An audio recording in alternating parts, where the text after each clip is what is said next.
Ladies and gentlemen, I hope you got your black eyed peas and your grits and whatever else you got ready because we are about to close out 2015. We are done. 2015 is a wrap. Ain't nobody going to work this week doing no more real work. Well, that's not totally true. Some people are going to be doing some real work. Everybody else going to be shopping online for deals. I know y'all. I know what y'all doing. But man, it's the end. This is the last Black Geeks Podcast of 2015, and we're so glad that you've made the time to join us. Speaking of joining us, ladies and gentlemen, you know it's not just about me. I'm your host, Big Baba Rob, your ever effervescent host. It's really about these brothers right here, and these are the Black Geeks hanging with us, minus two of our Black Geek folks. Ladies and gentlemen, I got Darth Geekonius. What's going on, Geekonius? Hey everybody, what's going on? Oh, it's going on. It's going on. 2016 is about to be going on. Ladies and gentlemen, we got the Potbelly Samurai with us. Listen, I'm just happy that you all decided to come, hang out with us for the evenings. I'm much appreciative of your presence. Thank you very much. Thank you so very much. That's so very nice. Glad you came here tonight. You're so nice. Yes, thank you. Thank you very much. Shout out to Outcast. Ladies and gentlemen, last but not least, his royal greatness, we have King Face in the house with us as well. His royal lateness, welcome, your highness. We can talk about that later, but yeah, I'm good. Yeah.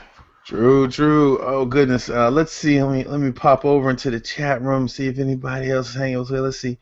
It's nobody yet, but we'll see if anybody joins us. I know a couple folks said they wanted to catch the last Black Geek Podcast. Okay, folks, this is the end of the year. We're going to talk about 2015. We're going to talk about our likes and dislikes. We're going to talk about just what we see for 2016. But we're just going to talk about, we're going to wrap up the year. We'll wrap up the year in geekdom. And fortunately, with this podcast, you kind of get a flavor of a little bit of everything, because we talk tech, we talk comics, we talk books, we talk games. So, we're going to cover a wide variety of things because we're not just knee deep. We hit a lot of different levels. But before I get started, I wonder, because last week we didn't have any, and I just felt so incomplete, but I can understand. So I need to ask my dear brother, Darth Geekonius. Geekonius, are you blessing us with Sith news today? Yeah, a little something. Yay! I don't even have my applause tracks or anything ready to really sparkle up the event. All right, ladies and gentlemen. So I am thoroughly excited and glad. Ladies and gentlemen, I would like to give you Darth Geekonius with the last Sith news of 2015. Take it away, Darth Geekonius. Alrighty then. Okay. I ain't seen Sith News music since 2014, though. Just saying. Hey, next year's a new year. We'll see what happens next year. Joke kind of getting old, but okay. Maybe in 2016 we'll get some new jokes. Moving right along. Maybe in 2016. Star Wars: The Force Awakens was the fastest movie to earn $1 billion at the box office. So, the last record. Wow, that is shocking. Yeah, whatever. Either way, Star Wars made $1 billion. Whoop-de-doo. A lot of people still mixed on these reviews, though a lot of people don't want to admit it. And speaking of Star Wars news, there was a report about how much money people made in compared to their co-stars, and Harrison Ford earned 50 times more than his co-stars in The Force Awakens. So they paid a lot of money to get Han Solo to come back. That is insane. The newcomers to the franchise, John Boyega and Daisy, I want to say it's Ridley, but don't quote me on that. They only got $450 a piece for the movie. Yeah, ain't that some mess? But hey, there you go. It happens. They be mad though. I'd be pissed. Looking at it objectively, should they be mad though? I think the other one should be somewhat mad, but I don't know what Daisy and Boyega should have made. I would think they should at least got in the millions, though, considering the size of the franchise. That is But true. That's some cheap foolishness right there. They Yeah, should but we be. don't know but what their ladder is because they could get laddered up in the second and the third movie, so they might have took a hit on this one to get paid out later on. still though, it's still. Did you? I just said they made $1 billion, and I'm certain Disney anticipated it, which is why we got so much hype and promo up, leading up to the film and merchandising and stuff. They weren't hurting for money. I think they're young new actors and they're just excited to be in it, and they just took it. Conis, before you go on, I'm gonna say that's the one thing that I'm really looking forward to is the after. I'm really curious of how much they spit in marketing. I've talked about it, so I'm not even gonna get into it. But I'm really curious when all the numbers tally. I'm not even talking about gross sales. I'm talking about expenditures just to pay for the marketing. I'm really curious to see those numbers. I'm sure they won't come out for months though. Disney's still on the hook for picking up Lucasfilms for $4 billion. Well, it's a pretty good investment if you pretty much make all that back in one movie. Not to mention all the novels, the comics, and the video game licensing, everything they got going on. Paying Lucas seems to be a pretty good return. But anyway, moving on to other news. Anonymous has claimed responsibility for a massive cyber attack on Turkey. Apparently, the hacking group is upset and believes that Turkey is helping the quote-unquote Islamic State, and therefore they've decided they're going to shut down their servers and attack their government until they stop supporting the Islamic State in Iraq. So Anonymous, of course, takes these causes and they run with it. Now, if only they would go after student loans and credit card debt. Oh, I'm sorry. I'm just randomly speaking. And it's going to be short, so here's the last little piece of news.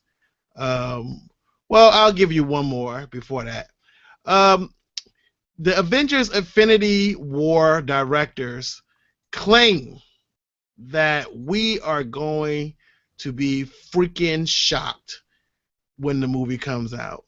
The Russo brothers, they're completing Civil War and getting ready to do Infinity Wars Part 1 and 2. They were just like, this movie is going to just throw us for a loop.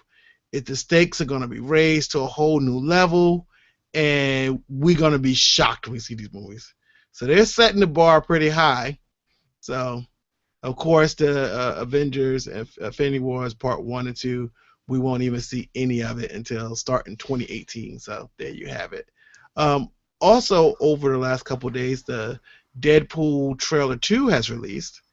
If those of you have seen it, of course, I highly recommend if you watch anything Deadpool, watch the Red Band trailer. Then that way, you can at least get some cussing and some body parts getting shot up and blown up. Also, speaking of movies coming out, and speaking of Star Wars, J.J. Abrams had said he has seen the script. He finished reading it for the next Star Wars movie, Episode 8, and he just feels like it is so awesome and so great, he wished that he had signed on to direct that one. So, we shall see. Lastly, in video game news, some slacker, which some of us could actually fall into this category, a Russian guy, he's suing Bethesda Softworks because his life fell apart because he played Fallout 4 too much. Some of you may be able to relate this, but he's suing for emotional distress. A 28-year-old guy, because he played it so much. The guy lost his job, lost his girlfriend, because he just kept, not his girlfriend, his wife. He lost his job and his wife because he played Fallout 4 for 3 weeks straight. So he wants to sue Bethesda for that. So Is he gonna sue the soap company for failure to wash his ass? hey, I just report the news. I don't make the news. I just report the news. Who else he gonna sue for his own stupidity? So that's all I have for Sif News. Is he gonna sue his friends for lack of an intervention? I would. Y'all ain't come stop me. Yeah, I would, because a good friend would have said, "Man, look, stop. You're going too far. It's time to cut this out. You can't be playing Fallout for like over 150 hours, and the game barely been out, a whole month." I'm just saying. Well, we're gonna sue Unisom for not helping him sleep. like, come on, like, when do you stop with the stupidity? I'm just glad I would never do anything like that. Oh yeah, of course not. I'm just gonna laugh along right now. Of course not. Yeah, I was gonna say, Geekonis, where were you when I needed you? But I'm just gonna let that go. You know what I was doing, playing Fallout. Yeah. You know what the hell I was doing. That's what happened. That's how I fell down that rabbit. You know what I was doing. But let me just. I will say this. I will say this to bring light to it.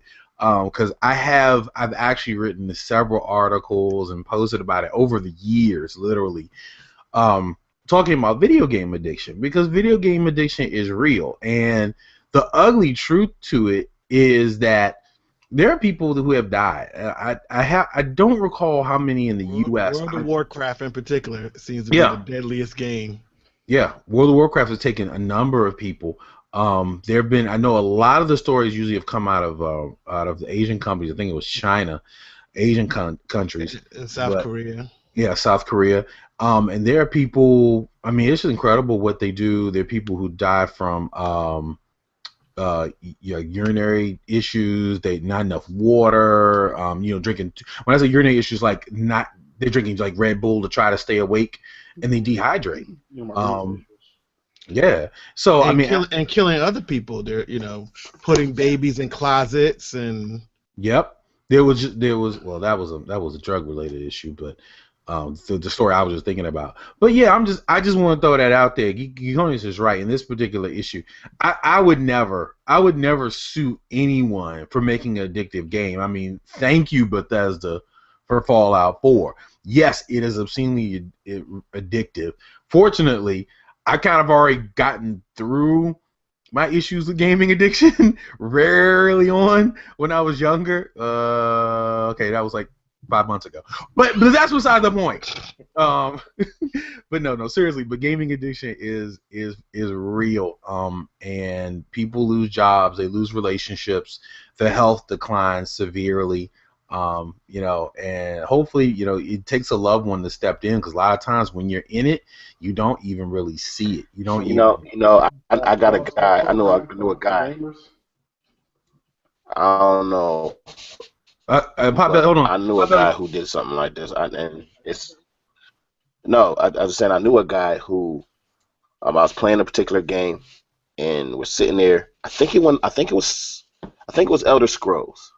I think it was Elder Scrolls. I can't remember if it was Elder Scrolls or Star Wars. But we're playing a game, and I was in the guild with the guy, and we're chatting in the little chat box. And I'm like, all right, so basically something along the lines of, all right, so let's do this. He's like, yeah, man, because I got like 40 tunes, level 50 already. And when he said it, I had to think about it. I said, wait, it took me 2 months to get to level 50. And how many you got? Oh, I got 40. Good, I'm working on my 41. I'm like, all right, man. The level of commitment to do the same thing over and over and over, that just joins real, because I could probably repeat that story in like at least 4 or 5 different video games. And people do that, and people make jokes, I'm like, ha, he has no life. And you're like, ha, yeah. And he just kept it moving, like, I know I don't have a life. What's your point? It's like, that's real, man. Some people are committed. Maybe they're just committed to the cause, or they ain't got nothing else to do, or they don't got nobody in their life. But what you gonna do? Yep. I don't think a friend can help you with that, other than taking your stuff. No, I think I'm gonna tell you, a friend can, because To a degree, a friend can help because they can at least bring it to your attention that you're going down a bad path, and they can try to step in. But you're right, it really does fall on you because depending on your age, like you said, it takes a lot of commitment, and especially with games like World of Warcraft, where you really and Elder and what was that Eve, like where you really want to level up a lot. People are committed to that stuff, but man, they just lose perspective sometimes. You forget what's important, like your health and your relationships. But I'm gonna tell you, man, and there's a website out there, and it lists the various symptoms and signs of gaming addiction. So, y'all, my gamers out there, man, keep life in perspective. Take a minute to breathe and bathe and eat and all that kind of stuff. Tell somebody you love them and hug somebody that's actually alive, because make sure it's somebody that you know. Don't just go to the store and hug nobody. And say, "Oh, the Black Geeks told me to go to the grocery store and hug somebody." Oh, that's a nice pickup line. Hey, girl, I was watching the Black Geeks. They just told me to hug you. Great. But in all seriousness, if you think you have issues or knows somebody gets issues, you really should get help. Because addiction is addiction. Psychologically speaking, anyway. And it's all fun and games, but like Face mentioned, for those of us who've played MMOs, the level of dedication it would take to create that many characters and all reach level 50, to me, that automatically looks like a problem. But just putting it out there, I mean, even I, get into my mild binges where, I stop doing things I should be doing. Admit nothing, Geekonius. Admit nothing. Yeah. So moving right along. Moving right along. Let's jump into. Rob's gonna start this 12-step program. He gonna market it. He gonna be like the savior of shut-in geeks. Of shutting geeks everywhere. Yo, why are you playing? Because I got a good friend of mine who's a life coach. And he and I are pretty tight, and I've actually thought about doing that. Just having like an online, like a support group you call in, because geeks are all over the place. So please don't play. 2016 gonna be big, homie. Hey, if you need video gaming addiction help, check me out on Xbox Live when we play Halo or something. And I'll counsel you or something while we're playing multiplayer. There you go. That's the way to do it. All right, so let's get into this. 2015 has been one heck of a year. Just so much has gone on in gaming and tech and television. I don't want to start television because I don't want to start the television conversation yet, because if we get into television, we're gonna get stuck on television. So okay. I want to start talking about tech first, and talk about Geekonius, you and I. This year we've had a couple of good shows that we've done, just kind of breaking down some of the new Apple products, the Apple Live events, technology this year. I mean, I don't know. I'd almost call it the year of the wearables. I mean, this has been such a big year for wearables, with the Apple Watch coming out and several other companies, LG, I think Samsung, Motorola. There's just been a number. This has just been a really great year for wearables and small individual personal devices, in my opinion. What do you think, Geekonius? I don't want to disagree, but I kind of disagree. Wearables were more of a 2014 thing. All of the aforementioned companies you named all launched their original products in 2014. It was really Apple who finally joined the fray. Because you have to remember, the rumor was that Apple was coming out with an Apple Watch or iWatch at the time, and Samsung, LG, and the rest of them rushed to market to try to beat Apple to market. And the Apple Watch came out in April, was announced in March. So at that time, they had already been a quote-unquote wearables market, because all of them tried to rush Apple to market to try to, get some traction. And the thing is, even though, like you said, this could have been the year of the wearables, because, a lot of those aforementioned companies came out with their version 2s this year. I know Pebble finally came out with one of their anticipated wearables, and of course the Apple Watch, but it didn't seem to catch the attention that these companies expected. Even Apple, who's known for selling buttloads of devices, I mean, the Apple Watches they did sell is nothing to sneeze at. I mean, it's literally more than all the other companies combined, but it was really low for Apple. So I don't know if it was really the year of the wearables, because I surely haven't seen a lot of them around compared to smartphones and tablets. So maybe next year. I guess this was the year that we saw the line drawn in the sand of what we can expect. So next year I anticipate thinner, lighter, more efficient. So we're moving, but it was more as a disappointment for wearables this year. Well, would you say that maybe? All right. What about? I'm only going to add. I'm not going to keep going. What abouts? So with the introduction or the resurgence of the Microsoft Surface, and we've had many discussions about it, and even the flaws within it. With the Surface and the Surface Pro, and then also the iPad coming out with the iPad Pro. I don't want to say it was the year of the tablets, because really tablets are kind of old, but I would say that the tablet market kind of took a bit of a step forward this year. Yeah, I would call it more of a convertible or a convergence between laptop tablet year.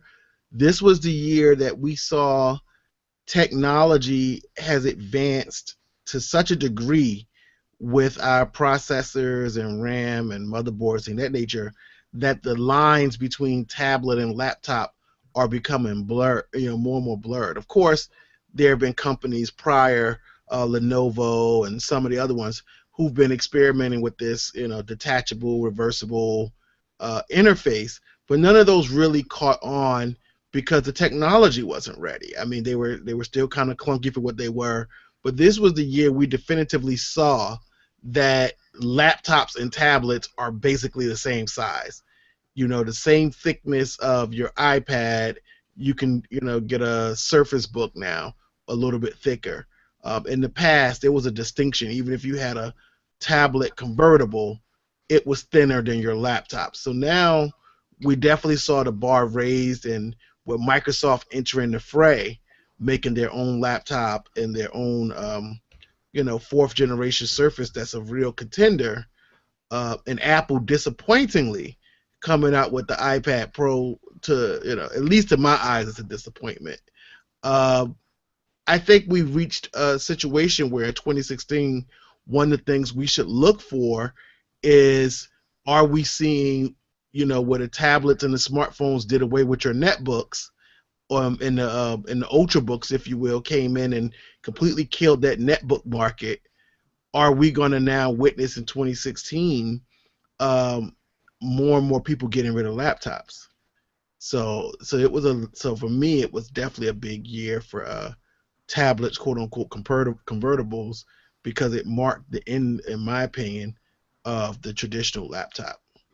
Yeah, I think you hit a really good point there. I do think that laptops are going to struggle a bit unless you're talking about high performance gaming laptops or just high performance.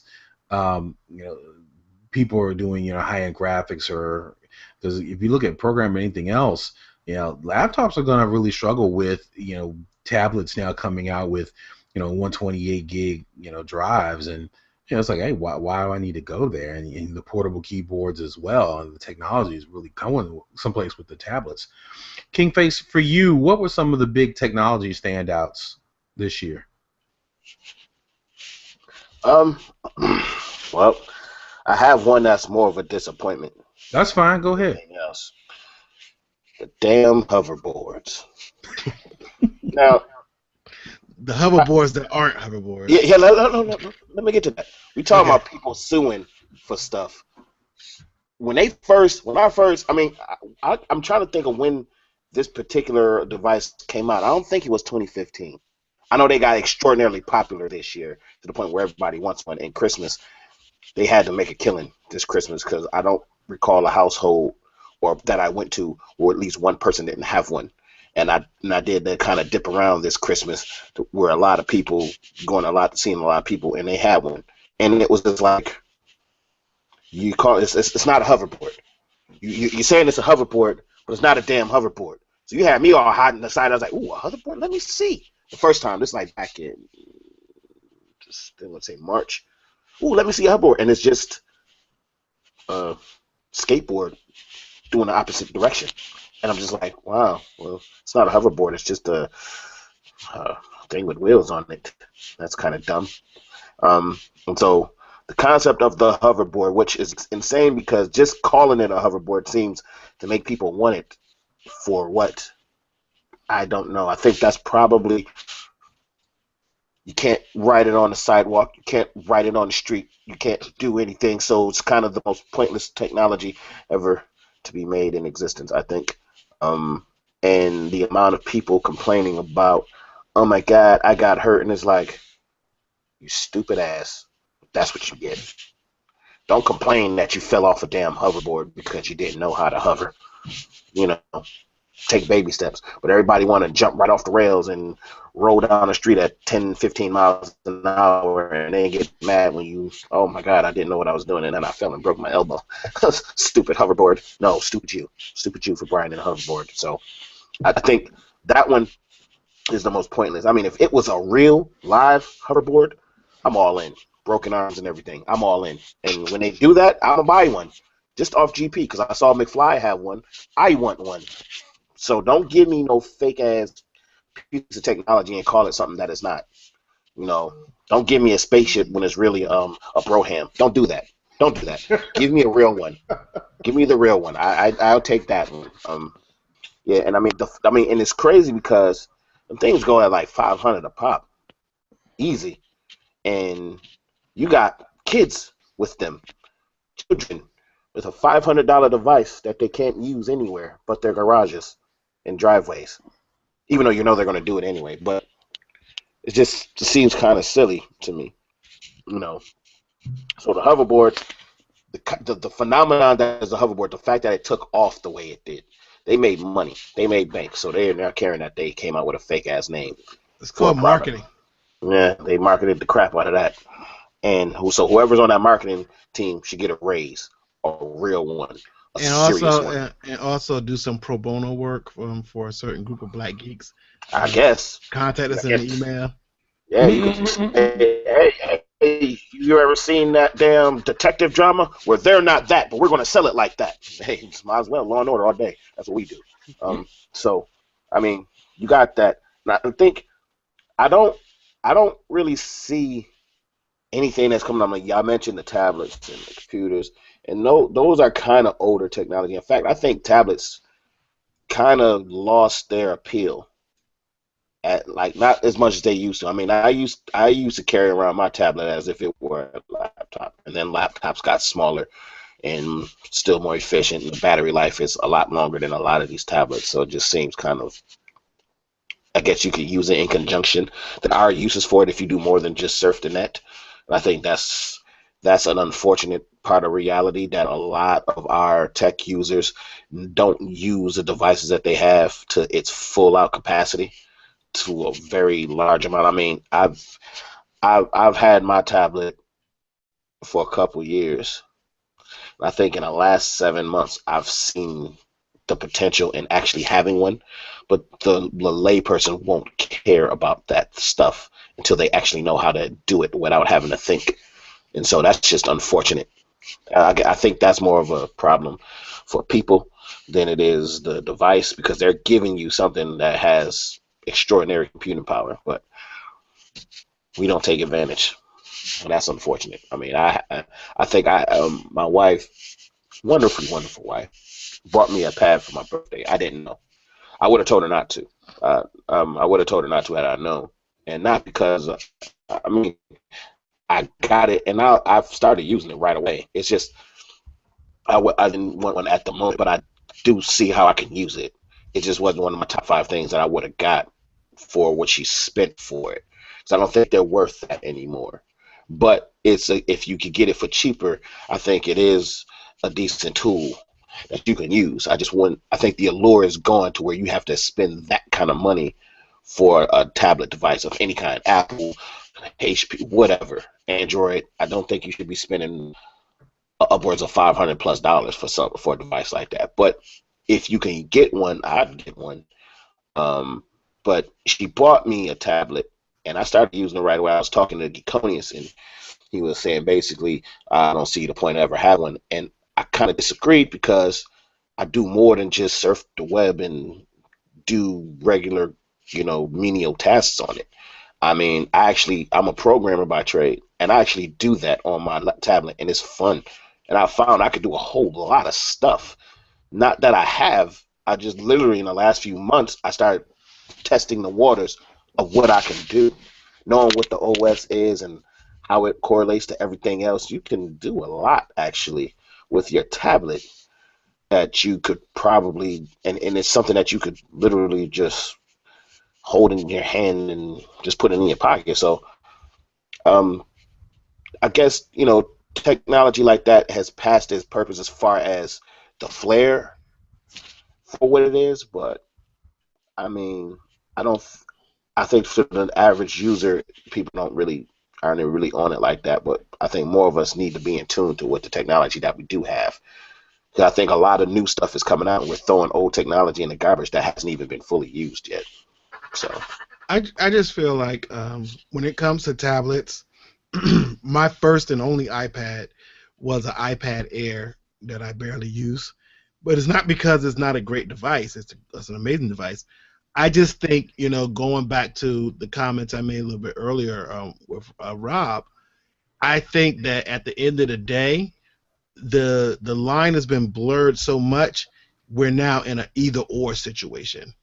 Because to me, if you have, for the average user, I'm not talking about your gamer, Rob mentioned gaming laptops. Your average consumer does not need a nearly upwards to $2,000 laptop. Most people can get away with anywhere from $500 to $1,000 laptop. But the thing is, the idea of a tablet these days, when you look at your Surface 4, when you look at your iPad Pro, and even your basic iPad Mini, with the keyboard making cases and things of that nature, you can do computing on a tablet. Your average user, you got Office, you got Pages, you can write on there, you can surf the web on there. A lot of banks and everything else, they have apps, so you can bank on these things. You can do pretty much a good chunk of what you need to do on there. Other than that, I think that's where we at on tablets and laptops. So I don't think people shouldn't get a tablet. I think you should look at your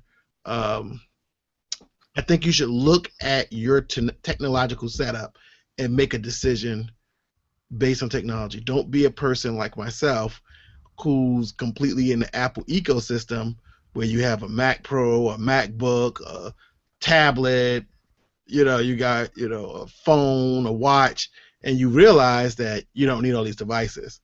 One or two of these things can actually go.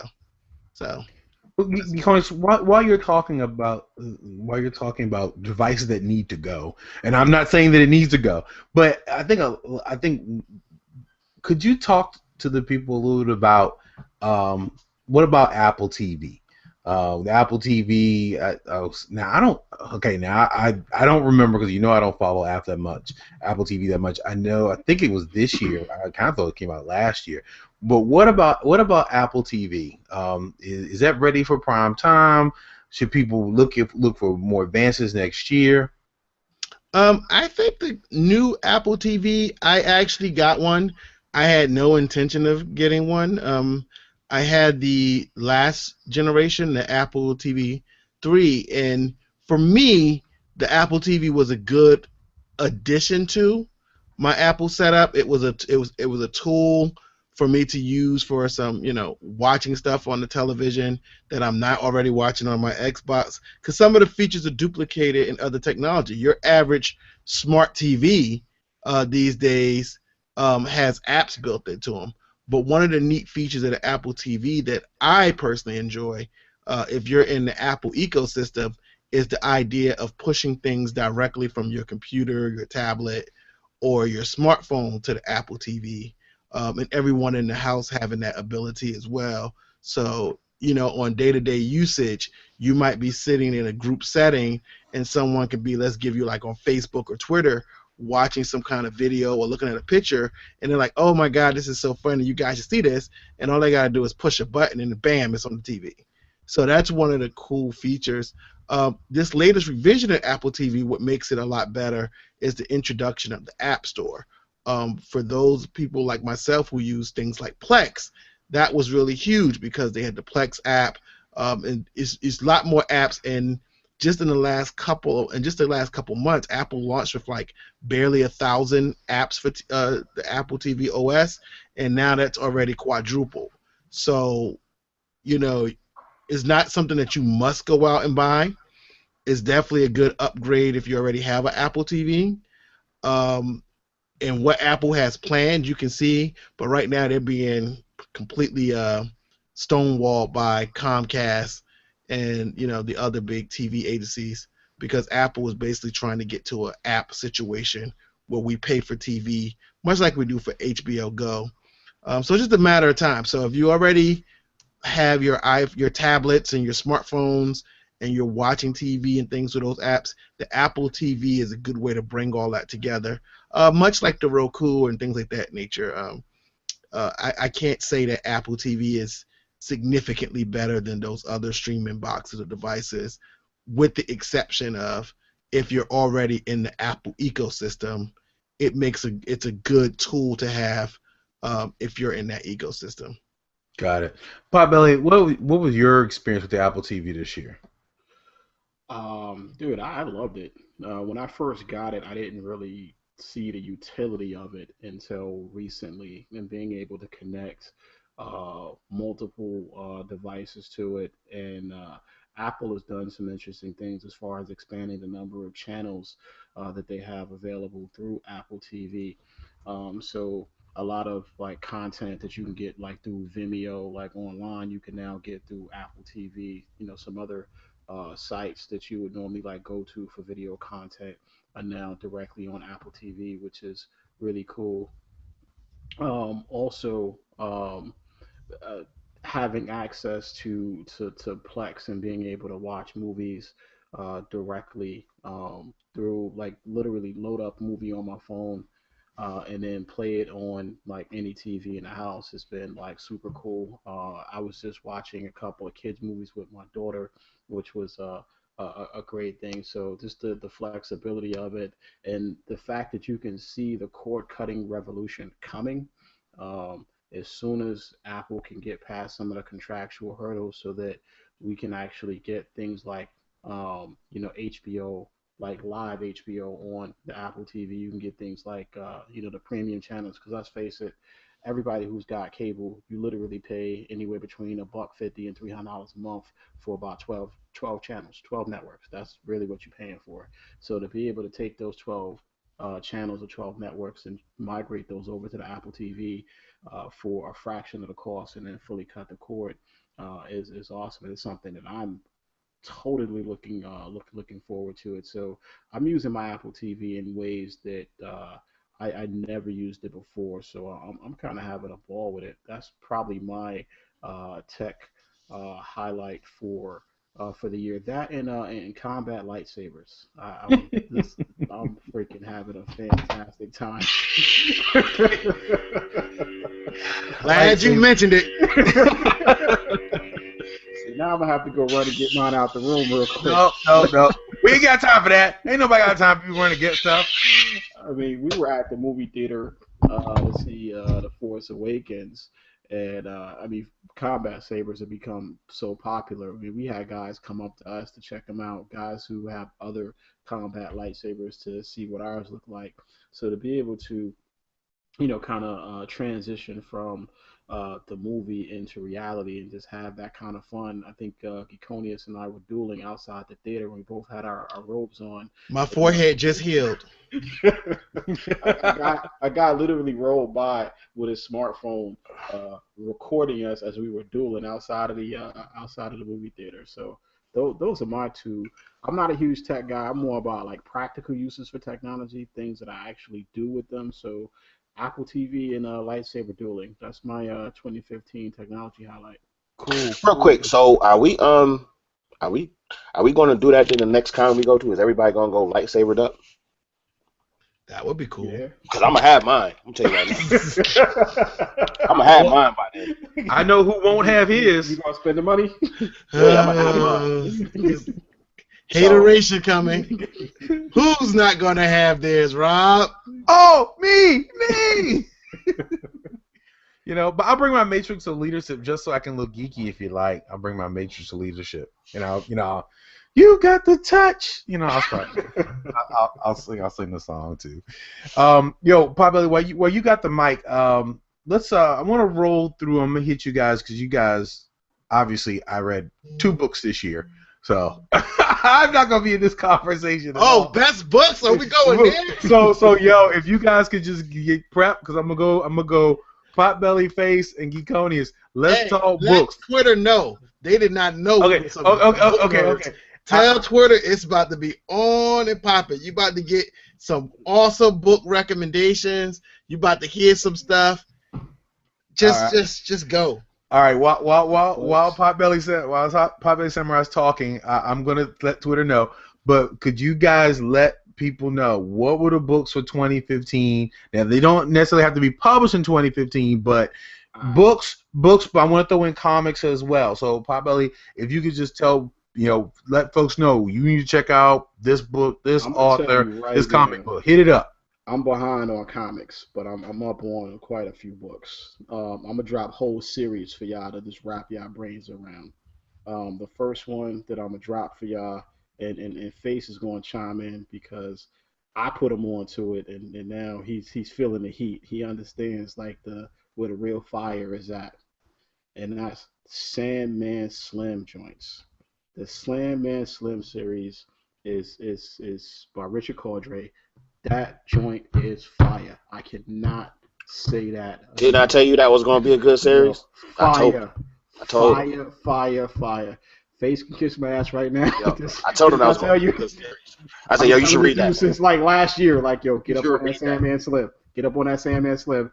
He got halfway through book 1 and was like, Got to the end of book 1 and was just like, this joint is the truth. Sent me a text with all type of fire emojis on it, like, this joint is fire. I'm on book 5 already. If y'all don't do nothing else this year, reading wise, get up on that Sandman Slam. Richard Cordray is the man. The next joint, next joint y'all need to get up on is the Iron Druid Chronicles. When I tell you, I love Jim Butcher and I love Dresden. Iron Druid is the heir to the Dresden throne, and I don't say that lightly. I don't put that out into the ethos lightly. Y'all got to get up on that Iron Druid. That joint, it's a slow build, but once you get to to book 3, you just sitting there you out there. So those are my 2 series. I'm gonna let y'all marinate with those for a minute. I'm gonna let the brothers chime in on some other ones, and then I'm gonna come back for y'all. I'm gonna come back in that 9th inning, bottom of the 9th, to hit y'all with some extras right there. So, I'm pass the torch right now. All right, Face, you up, man? What was okay? If you wanna. You kind of already co-signed on the Sandman Slim, so what else you got? You got that? What else? Well, I just got to say that I'm not going to go deep into the Sandman Slim joint, but I think that was a very good read. I can't not say that. That was it's one of those books where it takes all my attention away from whatever I'm doing. Those books are rare. When I read, I get like that anyway. But not to this a really good one. It's to the level of I don't do anything else. I'll just finish that book. See, one of those books that are good, but it's like, okay, I definitely got something to read this week because I'll get through a book fast. But I know I got a week to get through it. I probably read it every morning when I go to work or come home, and then I'll probably stop or whatever and read you right back. I have to go somewhere, and I'm off for an hour. So yeah, that definitely is a good read.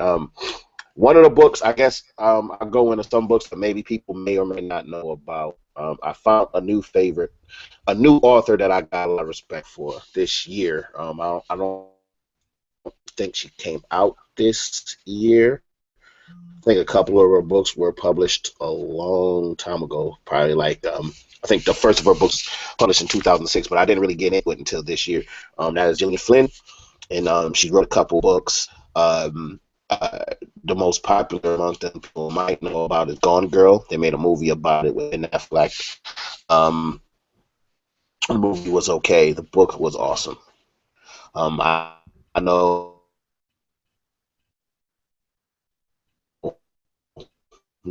you if the ending people have problems with the ending, but not in a man. Face. Yeah. Yeah, Face. You are. His Yeah. signal has Yeah, he's Yeah. lagging. Yeah, I think it finally dropped him. Wait a minute. Is he back? Face, your signals. Yeah, your signal is like yo, in and you out. yeah, you were gone for like almost 10 seconds. Your lag was like 590. I mean, Y'all have me now? Am I on now? Yeah, you're back now. Go All right, ahead. yeah. We missed probably the last 10. Missed about the last 10 seconds. Yeah, basically what I was saying is the Gillian Flynn books, she brings you into her world so thoroughly, and you feel vested in these characters. You get upset when they do stuff, not from a writer's perspective, but like it's a person that you know doing something stupid, and you just get annoyed by the person, not the writer. I think that's a good thing when you are an author, when you're trying to do something. So Gillian Flynn books, she also wrote something called Sharp Objects, which I read they're trying to make a series. I don't remember on which channel, but it's definitely a good read. It was a fun read. It wasn't a very long book, but you know, her writing style brings you in, and I would really suggest her to anyone who likes to read. The last one that I'll bring up, I've read a ton of books this year. I could be doing this for like an hour. I could be doing this for an hour, but the one I want to bring up, because I want people to get on it, is an author, goes by the name of Mark Lawrence, and he made a trilogy of books called the Broken Empire Trilogy. And I guess this is a new thing. We call it dark fantasy. I just call it fantasy, but I guess it's dark fantasy because the hero or the antagonist, the protagonist in the book is one of those anti-hero types, but this particular author takes that to another place because he writes a character that's a protagonist that you don't like, and yet you root for him at the same time. That's deep, and it takes good writing to do it. The last book of the trilogy, it took me a while to get into because I don't think it was as good as the first two. But you have to make that decision for yourself. I really think the first two were awesome. The third one was good, but not like the first two. But you should read. It's a suggested read. I'd suggest anyone to read it because it's amazing how he could pull that off. A character that you for real despise because he does things, and yet he just when you're hating him the most, he does something spectacular, and you're like, you hope he succeeds, and yet he's a character that you don't like, and so he really brings you into why you can't fully hate him, and yet you kind of squeamish about you just want to see him get knocked out every now and again. And then it's a good way. It's a good writer. I mean, I think that takes a good writer to pull that off, to make you love and hate a character at the same time. So, the King of the Broken Empire by Mark Lawrence. I suggest that to anyone trying to get into a book. It's a quick trilogy. And so, yeah. Now, like I said, I could be doing this for an hour, but you can go into our Goodreads if you follow the Black Geeks on Goodreads.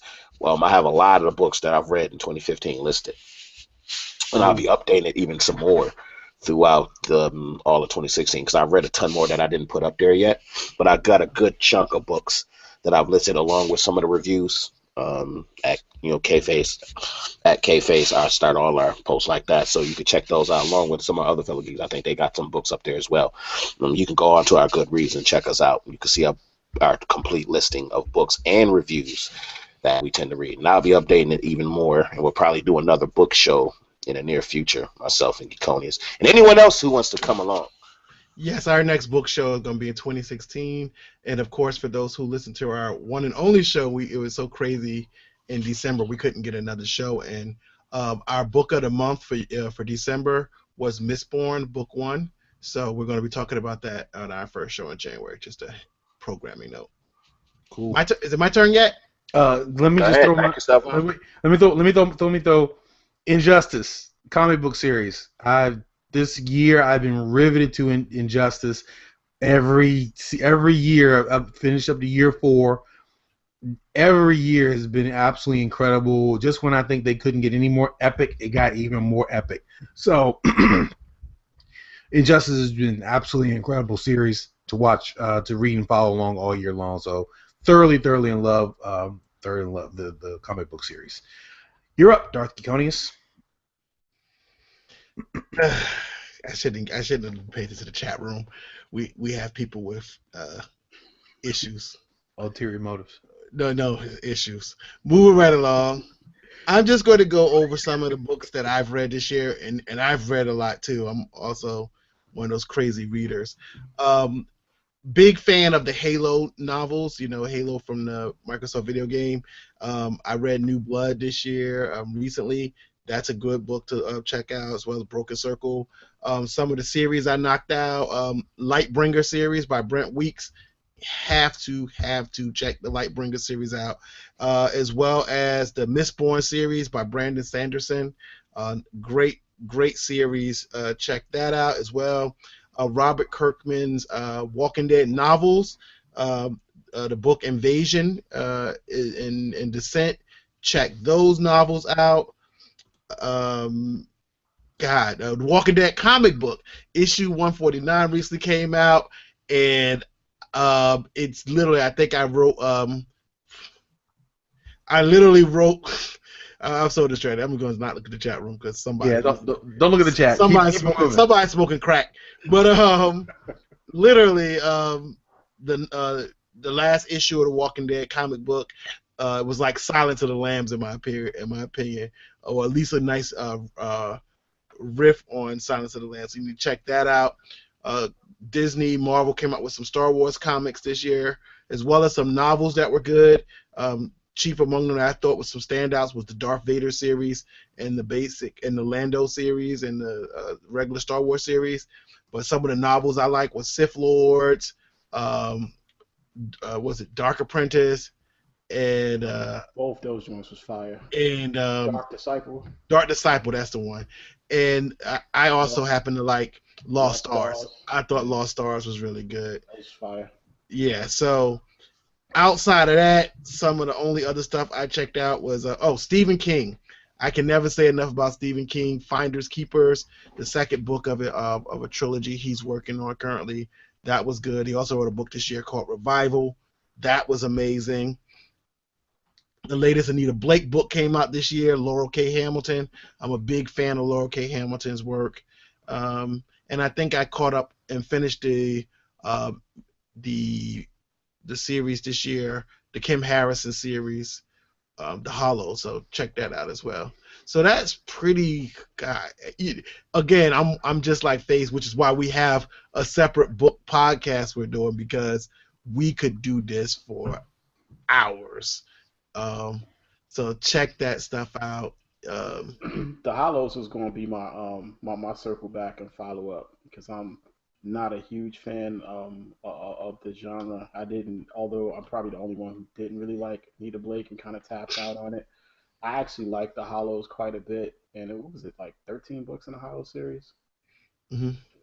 Yeah, so I read all of those back to back and just ran through them. So the Hollows definitely gets a big thumbs up. And stay away from Darren Shan. And I'm gonna tell you why, Darren. Why would you say that? Darren, if you listening, you Yeah, know if you why. listening, that was the real move that you pulled right know there. why, We gotta keep Darren. 13 up in this camp. You know why, Darren. That's a B move that you pulled, son. That You know, zombie series is addictive as hell. But he writes them so short. nah. It's like he hit you on a cliffhanger, and then the next book come out like 2 months later. He pimped the game. He's pimping the game, and it's not fair. It's not fun. You know what I'm saying? Basically what he did is he wrote a book and he's releasing it a chapter at a time, but selling it as a book each one. I'm telling you right now, that is not cool. It's not cool what you're doing. We know what you're doing, son. Yeah, and that's at least what it feels like. Not that Darren Shan isn't a great writer. We love his stuff. The Demonata series, amazing series. He also wrote a book called was it Lady of Shadows? Is that what it's called, Face? Yes. Yeah, how could I forget about Lady of Shadows? Yes, I can't believe I forgot that. That was because it wasn't a series. Because he normally writes a bunch of series. Lady of Shadows wasn't a series, so it was just a standalone. Damn it, that was probably one of the best books I read this year. Easily one of the best books of the year, and that's out of all the books we read. And it was just a standalone, but Darren Shan. I don't know. If I had to pick a best book, at least for me so far this year, I mean, there was some Star Wars novels were really good. I still think Stephen King took it from me this year. That one novel, Revival, was really good. Stephen King. But then again, I don't think I should rate Stephen King with other people though. That's kind of cheating. You know what it's like? To do a quick sports analogy, it's like the year, like say somebody like Karl Malone won the MVP of the league when everybody and their mama know Jordan should have won it, but he probably was like, you know what, we can give it to Jordan every year, so we're not gonna give it to him. That's what I feel about. That's how I feel about Stephen King is the Jordan of authors. We shouldn't even We shouldn't even put him in the same category. It's just that you can expect it from him, whether it's good or not. He could get you with a letdown, every once in a while. But you expect him to do good. Whereas, like I said, that Darren Shan, that Lady of Sorrows, it was a book I read because at the moment I didn't have anything else to read, and I just grabbed it. I wasn't expecting that. I wasn't expecting it to be that good. It was that good. When I was reading, I was halfway through it when I hit you up. And I was like, yo, did you see that Lady of Shadows? Get on it now. That was unexpected to be as well as it was. And when you got authors who really, like a Darren Shan, who's done, it's not like he's only done one type of work, but he's really only done 2 series that I've read, the Demonata and Cirque du Freak, the vampire books. When he veers off like that, you don't know what to expect. When they veer off out of the genre, you know what? Let's just stop fantasy, or at least that kind of fantasy. So let me ask y'all this. What were y'all letdowns for books for the year? Okay. The one book you would say was like a letdown for you. And keep it brief because we still gotta get the television and movies, and that's gonna take us a minute. So make it brief. And don't forget games. And games. Oh, I could go real fast because. And cars, Volkswagen. No, we don't need to even talk about that. All we need to do is just show an old show. We don't even need to talk about Volkswagen. Okay. Show an old show. You get one book. I get a book. I get a book. It's a series, but it was really the first book in this series. It was The Warded Man by Peter V. Brett. And that was a letdown because the start of that book was so good. I thought I was about to email all of you guys that I found another one. By the end of the book, I haven't even read the second book yet. I have it that I know are good. But the way it ended, the way it went all the way through the halfway point, and the way it went from there, it was almost like the author lost his way. He had all that magic starting off and then just lost it. And then it was like either that or he let his little sister finish it because he didn't feel like writing it. That's what it looked like. That's what it felt like. And that's unfortunate because it started out really good. I'm hoping that the second book in the series get through a series, I read the whole thing just because I want to know. Hell, I had a Nora Roberts series that I read, and she's whack, but I read the whole thing because I was curious how it ended. I couldn't even finish this one that he wrote. That should let you know how bad that was. So All right. I think that was my letdown. Podbelly, what was your letdown? Oh, and I hate to say this, but the World of Ice and Fire, the kind of the compendium joint for the Game of Thrones, kind of like giving a history of the Seven Kingdoms. Did do it for you. Dude, I'm still trying to slowly work my way through this book, and I've had it for months. I've probably had it since the summertime. It is literally like sitting there and reading the world's driest history book, but with dragons. Like, that is the book. And that's when it's like mad dense. And just when I need to fall asleep and ain't nothing else doing it for me, I'll pull that out and I'll read a bit and I'll fall asleep and then I'll put it back to the side. Like, that joint, it's well written. It's just dry as hell. It's like being in a Sahara with no water for like a week and no food, and somebody hands you a piece of dry ass white toast with no butter, and you gotta eat this because if you don't eat it, you're gonna starve. But it be all up in your mouth, like saliva ain't working to help you moisten it up to get it down, and you choking on it. Like, Not that feeling is the World of Ice and Fire. All right. Gigonis, what was your letdown? I kind of cheat. I don't tend to read anything that hasn't already been recommended. So, with the exception of the Star Wars novels, I just plunged into all of them without a recommendation. So if I had to have a letdown, I would say of the Star Wars novels I read, I would say Tarkin, the novel Tarkin in that series was a letdown for me. Mainly because on the whole, all the novels, kind of had a nice flow, some action and some story, whereas Tarkin read more like a historical piece. It wasn't a bad book, but I mean, when I say letdown, I mean comparatively speaking. Not that, the book sucked and I'll never read it again. I'm just saying that comparatively speaking, because all I read was good books, that's the best I could come up with. Tarkin was cerebral, and I actually like that about Tarkin. That was it for me. Okay. All right. Let's hit games real quick, and then we can bounce to television and movies. For me, I mean, obviously the end of the year was better than the rest of the year, only because Fallout was just the game for me. It was the game made for me because it had everything from your first-person shooter to your building to your scavenging, and it was light on conversation between you and the NPCs. So I really, really enjoyed it.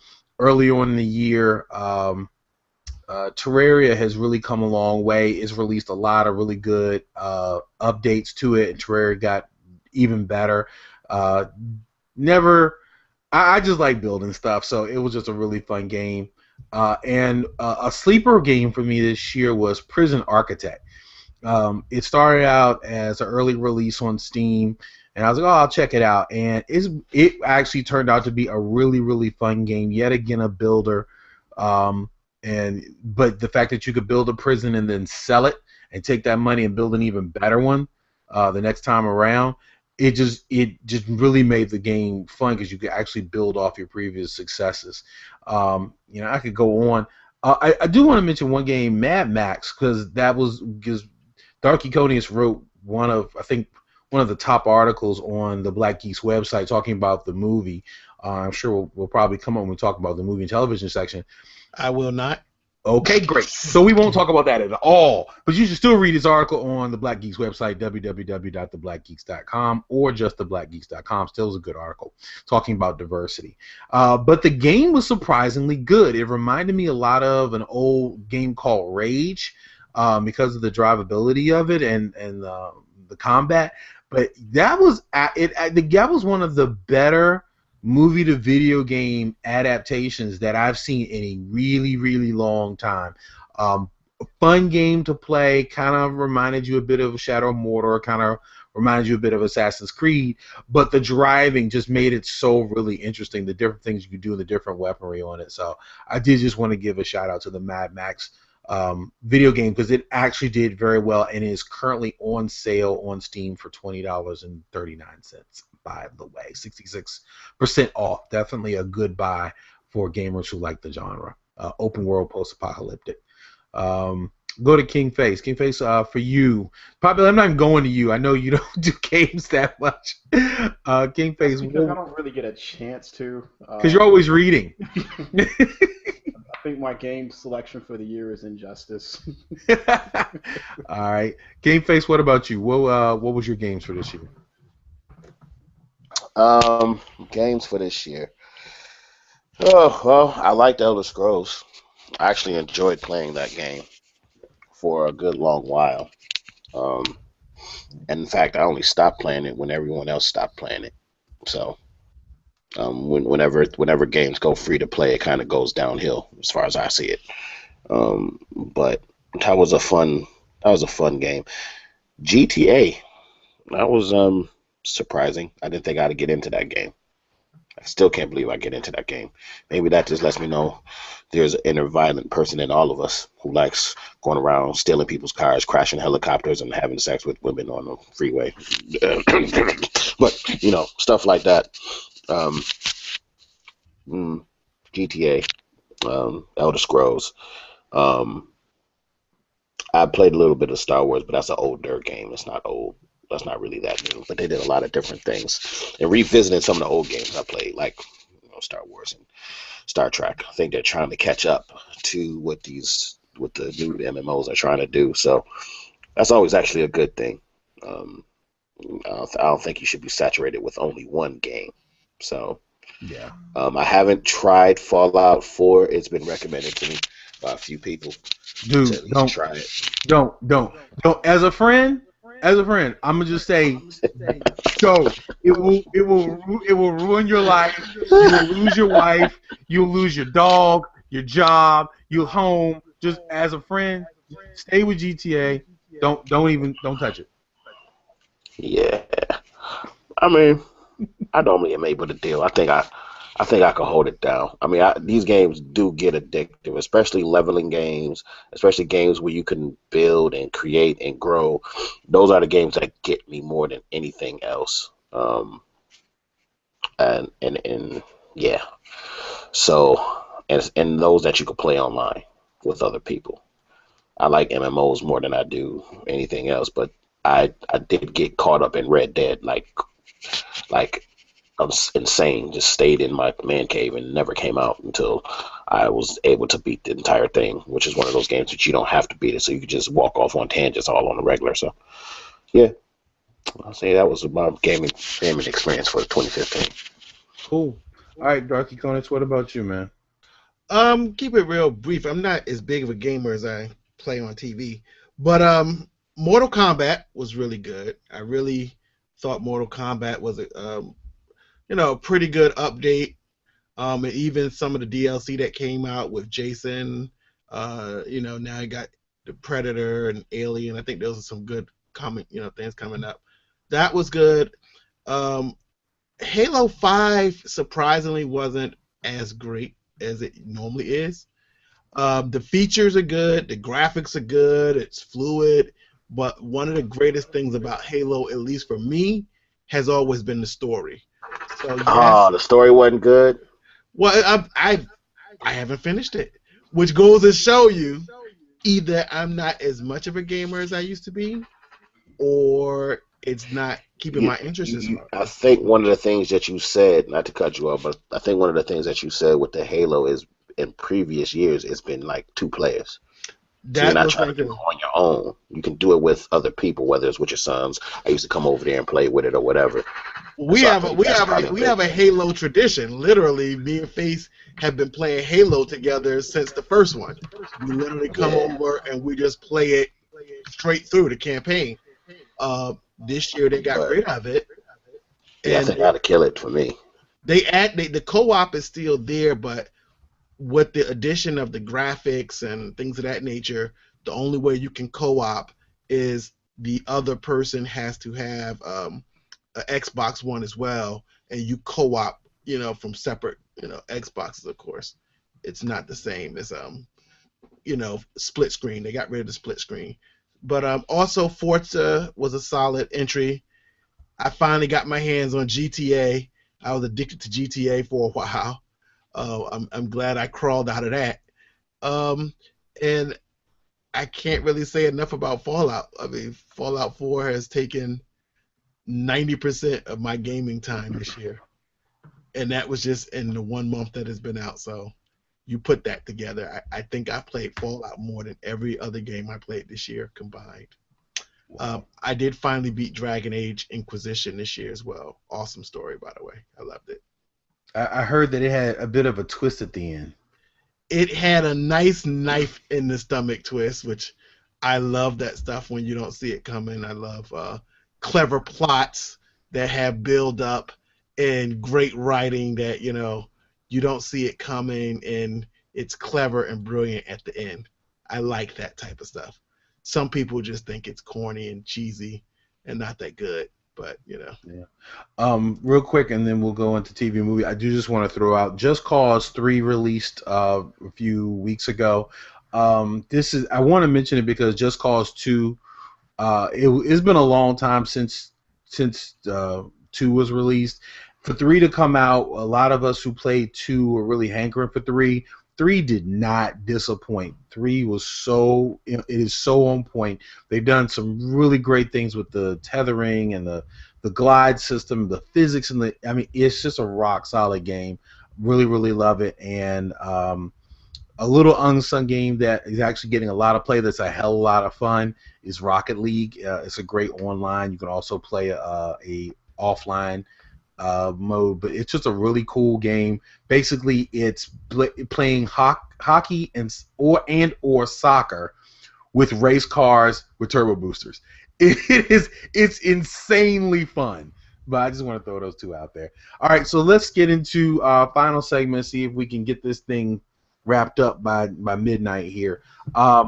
This year has just been absolutely incredible when we talk about movies and television together. I'm not gonna say the movie year for me was pretty so-so. Had a number of disappointments this year, but thankfully Kingsman saved my movie career. Saved my movie going year. But other than that, television has just been astronomical. So many different shows, so much time lost on Netflix or Amazon or Hulu or even just the major networks. This has been an absolutely incredible year all the way around, especially for geekdom, with a number of superhero or sci-fi shows coming out. So I'm going to start over with Potbelly and to talk about what were some of your highlights and lowlights from your television and movie season of 2015. Man, it was some great stuff this year. Yeah. Daredevil highlight, Jessica Jones highlight, Gotham highlight, Supergirl lowlight, Flash still doing okay, Agents of Shield doing a little better than okay. It's a bit of a highlight. Um, just hopping over to movies really quickly. I think pretty much most of the superhero flicks that came out this year were really good. Um, Emphasize most. There was this thing that came out with yeah, remember, hmm? with the 4 people. Oh, yeah. So moving right along, because we're not even going to talk about that. Even though Notice I didn't refuse to even say the name. even though that same actor was in some good movies like Fruitvale Station and Creed. Just great movies this year. I mean, Creed, just to get out of the whole geek realm for a half a second, Creed was a fantastic film. Despite some of the issues that I had with The Force Awakens, I still think The Force Awakens was a good movie, and we had a lot of fun going to see it, also analyzing it afterwards. Um, right now, I think television and movies to a certain extent are going through a bit of a renaissance as far as the amount of content and the quality of content. For all intents and purposes, anybody who's into TV is kind of like spoiled for choice right now. You have shows, good shows, getting canceled because they're competing against better shows. TV used to be seen as like as a wasteland where actors is like, oh well, why would you do television? Now you have silver screen actors that are competing to go into television because of the quality of writing, the depth of the storytelling, the amount of content that you can deliver. The Rock has got his show on HBO, Ballers. That's actually a really good show. You have shows like Ray Donovan, which I love. It's just doing really well. I think it's either in its third or fourth season right now that they just wrapped up. Uh, and I mean, I can just run down this a whole prolific list of shows. It's Game of Thrones is always doing fantastic. Looking forward to the next season coming up in about 4 months. But there's something for everyone right now in television and in movies, and there are so many choices that I mean, you can pretty much destroy your Netflix account just sitting there going catching up on content. So I'll hand it over to the next person in line, and as usual, I'll hop in here and there afterwards. All right, Geekonius, how about you? Television. We've talked a lot of television and movies this year. What were your best for 2015? Wow, this was like Potbelly said, this was an exceptional year, I think, for television and movies, and it's just going to get better because, especially for the superhero lineup next year is incredibly insane.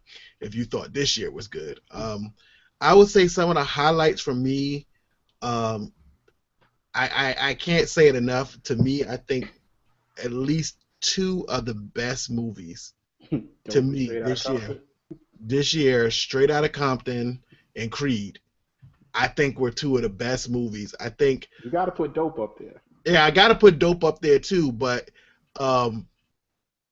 as great as Dope was, and I really love Dope, I just was like, wow, Creed and Straight Outta Compton kind of blew me away. I had a different emotional reaction to those. There were some other good movies. Of course, Ant-Man was a highlight for me. Just seeing them be able to pull it off. It wasn't the greatest thing ever made, but they pulled it off in a way that you could walk back and say that was okay. Force Awakens, I'm still stunned at my reaction to that, because those of you who witnessed it when the movie was over, I kind of just sat there with a blank face, stared at the screen for a little while. The wind was completely out of my sails with that one, so you could take that how you want. Bro, that's how I felt at Spectre. I just got to sit there for a minute like, damn. That was me in Spectre, so I understand. There was also some movies for me that was shocking that they got panned that I thought were actually pretty decent. I won't say they were, I won't put them in the realm of go see this movie now, but don't deny yourself seeing the movie either. American Ultra I thought was pretty good, even though I can't stand Twilight Girl. The Man from U.N.C.L.E. was pretty good. I'm still mad. They trying to pass her off as attractive. I don't really know or care what they're doing. I don't get into it like that. But let's see. What else was pretty decent that they didn't put any effort into? I thought Pixels, though it was roundly hated, I thought it was pretty decent. There was a kids movie that was actually really funny. I've never recommended a kids movie to adults to just watch for yourself, even without the kids. Hotel Transylvania 2. Speaking of Adam Sandler, I thought that was good. And of course, there's no even need to watch TV. I think practically every superhero TV show that's on, some less than others, but I think they're all progressing well. Even Supergirl, even though Potbelly don't like it. I think it's on the right. I think it's on the right track. It's on. It reminds me of Agents of S.H.I.E.L.D. season 1. It's a slow burn. It's gonna have to get there, but especially one of the last episodes with Martian Manhunter reveal, that type of stuff. It's getting there. On top of that, of course, we had some things. I mean, I'm not even going to mention Jessica Jones and Daredevil. They're like in another league. They don't even really count. I don't even compare them to Arrow and Flash. And but I will say Gotham. If you're not watching Gotham, I think Gotham has, if nothing else, watch it for Penguin. Loving that show. Absolutely loving it. And the Riddler is becoming a favorite too now with these last episodes. And if you saw the mid-season finale, there was a little tease that one of my favorite characters from the first season might actually be coming back. Maybe. So, because I only watched the first season for Penguin and this other character, so we'll see. Of course, there were some lows, but some people. I think like I'll just end it like this.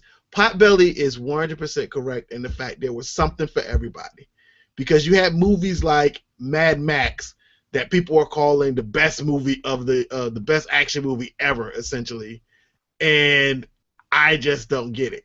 I will admit that my bias had to do with the fact with how white the movie was. If it wasn't for that, if I had to be objective, it was nonstop action basically from the opening credit to the closing credit. But other than that, and there's some recent movies that just came out in the last few days that I think were really good. Chief among them, Concussion, amazing movie. Joy, if you're into that type of stuff, but Jennifer Lawrence and Robert De Niro and Bradley Cooper, they just seem to be a magic team. You look at American Hustle, Silver Linings Playbook, really good film.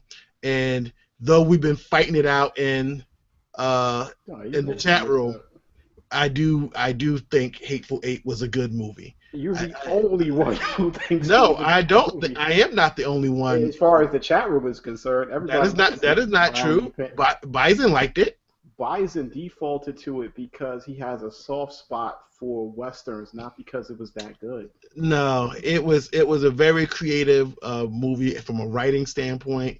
I think some people just want to see popcorn and shoot them up, and I think the slow build with the subtle hints, like when Sam Jackson walked in and noticed the jar missing and the jelly bean, and he didn't say anything, little things like that. Hey, enough! I'm gonna watch it later. Let's shut it down. Stop! Don't spoil it. Stop it. No bueno.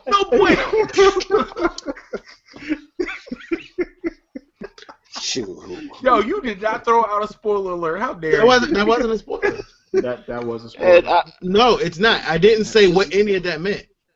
Yeah, I don't want to hear anything. Spoiler. Like now, he's gonna be keyed in on it. Oh goodness! All right. Bison says he stands with me. Hold on, I'm going to the chat right now. Yo, okay. Real quick. I'll stand with the Marine. That's right. Real quick, for those who aren't following the chat, it's so interesting because the chat is like wavering back and forth between what we're talking about and what they're talking about. So there are like two conversations going on. If you are not in the YouTube chat, man, you are truly missing some really, really good content. Thanks to Bison for Life. We got Brody Cat, we got Geek Soul Brother, Arts Humana, and then you got the geeks also who are in the chat. So yeah, you're missing something. Interesting chat. We were talking video games and a lot of stuff. So stuff we're not even mentioning on the show, we are doing it in the chat room. This has been interesting. Yeah, and what a shame considering this is like probably our last podcast on YouTube. Yeah, that we may go to. Yeah, we're thinking that we're gonna move back to audio only people. You know, but we still have we do total audio. We'll still try to do a chat room, but we'll see what 2016 holds. Especially when because I'm be doing that facial surgery and stuff. Yeah. Oh gosh, not reconstructive, not again. Oh gosh, you got to move again. I got a little bit of crow's feet coming in. The age is kicking in. It's time to start Botoxing it up. He about to pull a Michael Jackson. He gonna go from a black man to a white woman. Oh no! I was thinking more Joan Rivers. Botox, baby, Botox. Yo, scarecrow on the Wiz. The Wiz. Wait a minute. Oh, we didn't even mention the Wiz. The Wiz live. We have to. How did y'all like that? Well, Yo, it was amazing, amazing. I really really liked it, but I'm gonna tell you, I thought the Wiz was so freaking groundbreaking because you had an all black cast. It got the highest ratings of any of the live shows. It was absolutely, it was well done, well sung. Some of the people had problems with some of the new songs they did. I kind of wish there were a couple songs they had done from the original Wiz, but it was so incredible. Those were the original. No. There were no. Some of those songs that they sung were original songs for that play. Oh, I'm sorry. Let me stop, because one thing that someone corrected me on where I messed up was I did not realize there was already a stage play that was running.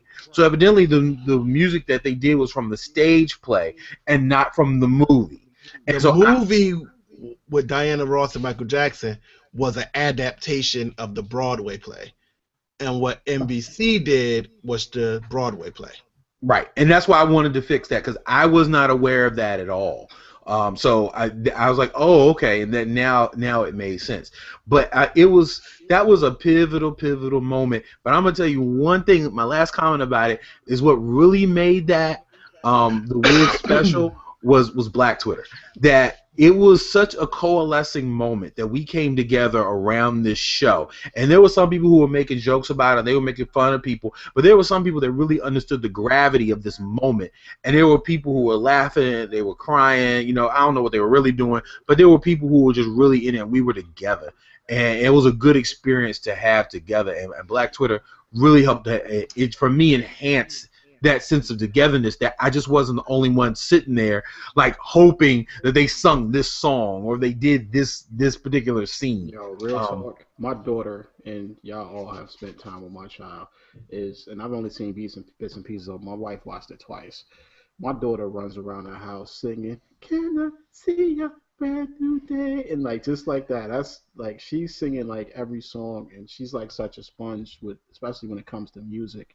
Like she can sing just about anything, and she sings that repeatedly. We'll be in a car, she'll just bust out and start singing songs from the Wiz, and it's a fun thing to watch, and it's a fun memory for her to have. So hats off to the Wiz. And I wanted to add too, without getting too deep into it, for me, as a parent as well, we all give our parent experiences. I thought it was such an achievement to have, as somebody put it on Twitter, Black excellence. This was a year where the Black Lives Matter movement really surged, especially with the political season. We got some crazy bad news, We got Chicago hiding stuff. We're getting people getting gunned down. And that seems to be the only narrative you're seeing when it comes to Black people, outside of the occasional Kanye showing his ass somewhere. But as President Obama said, Kanye being a jackass again. But outside of that, this was his first time this year, unless you're watching TV shows like How to Get Away with Murder and Scandal and things of that nature, and celebrating us in that regard, where the kids were able to sit down and just see Black people doing amazing things and performing amazingly. Regardless of an adult, if I thought some of it was boring or sleepy, I thought the achievement, the performance in of itself, and to me, when the Good Witch, Glinda the Good Witch, Uzo came out, it was hilarious because a lot of people didn't know she could sing. I was shocked that David Allen Greer could sing a little bit. But I just thought it was great for that reason alone. But can I just add two more shows and two quick shows? Go ahead. American Crime. Oh, you took my thunder! Damn it! I am so happy that Rob put me on to that show, because I don't hardly ever watch TV at all outside of the superhero TV shows, and he just completely stayed on me about that one. And I knocked it out, and I was just like, wow. So when Apple and iTunes gave the first episode of season 2 It comes back on January 6th. I was just like amazed. It's an amazing show. The other great show this year, I think everybody should be watching it. You got comedy, you got drama. It's just the most crazy off the chain show there is. The Republican debates, you have to be watching. That show is amazing. You will be laughing out loud, bent over. You nothing funnier on television. That's all I got. As far as non-geek shows is concerned, and that was a great point, by the way. Y'all need to watch Ray Donovan. Come on, you grew up like we grew up watching gangster flicks, and everybody can quote scenes from The Godfather. Ray Donovan is that show. All right, y'all know I just read that last comment in the chat room, right? This the type of stuff.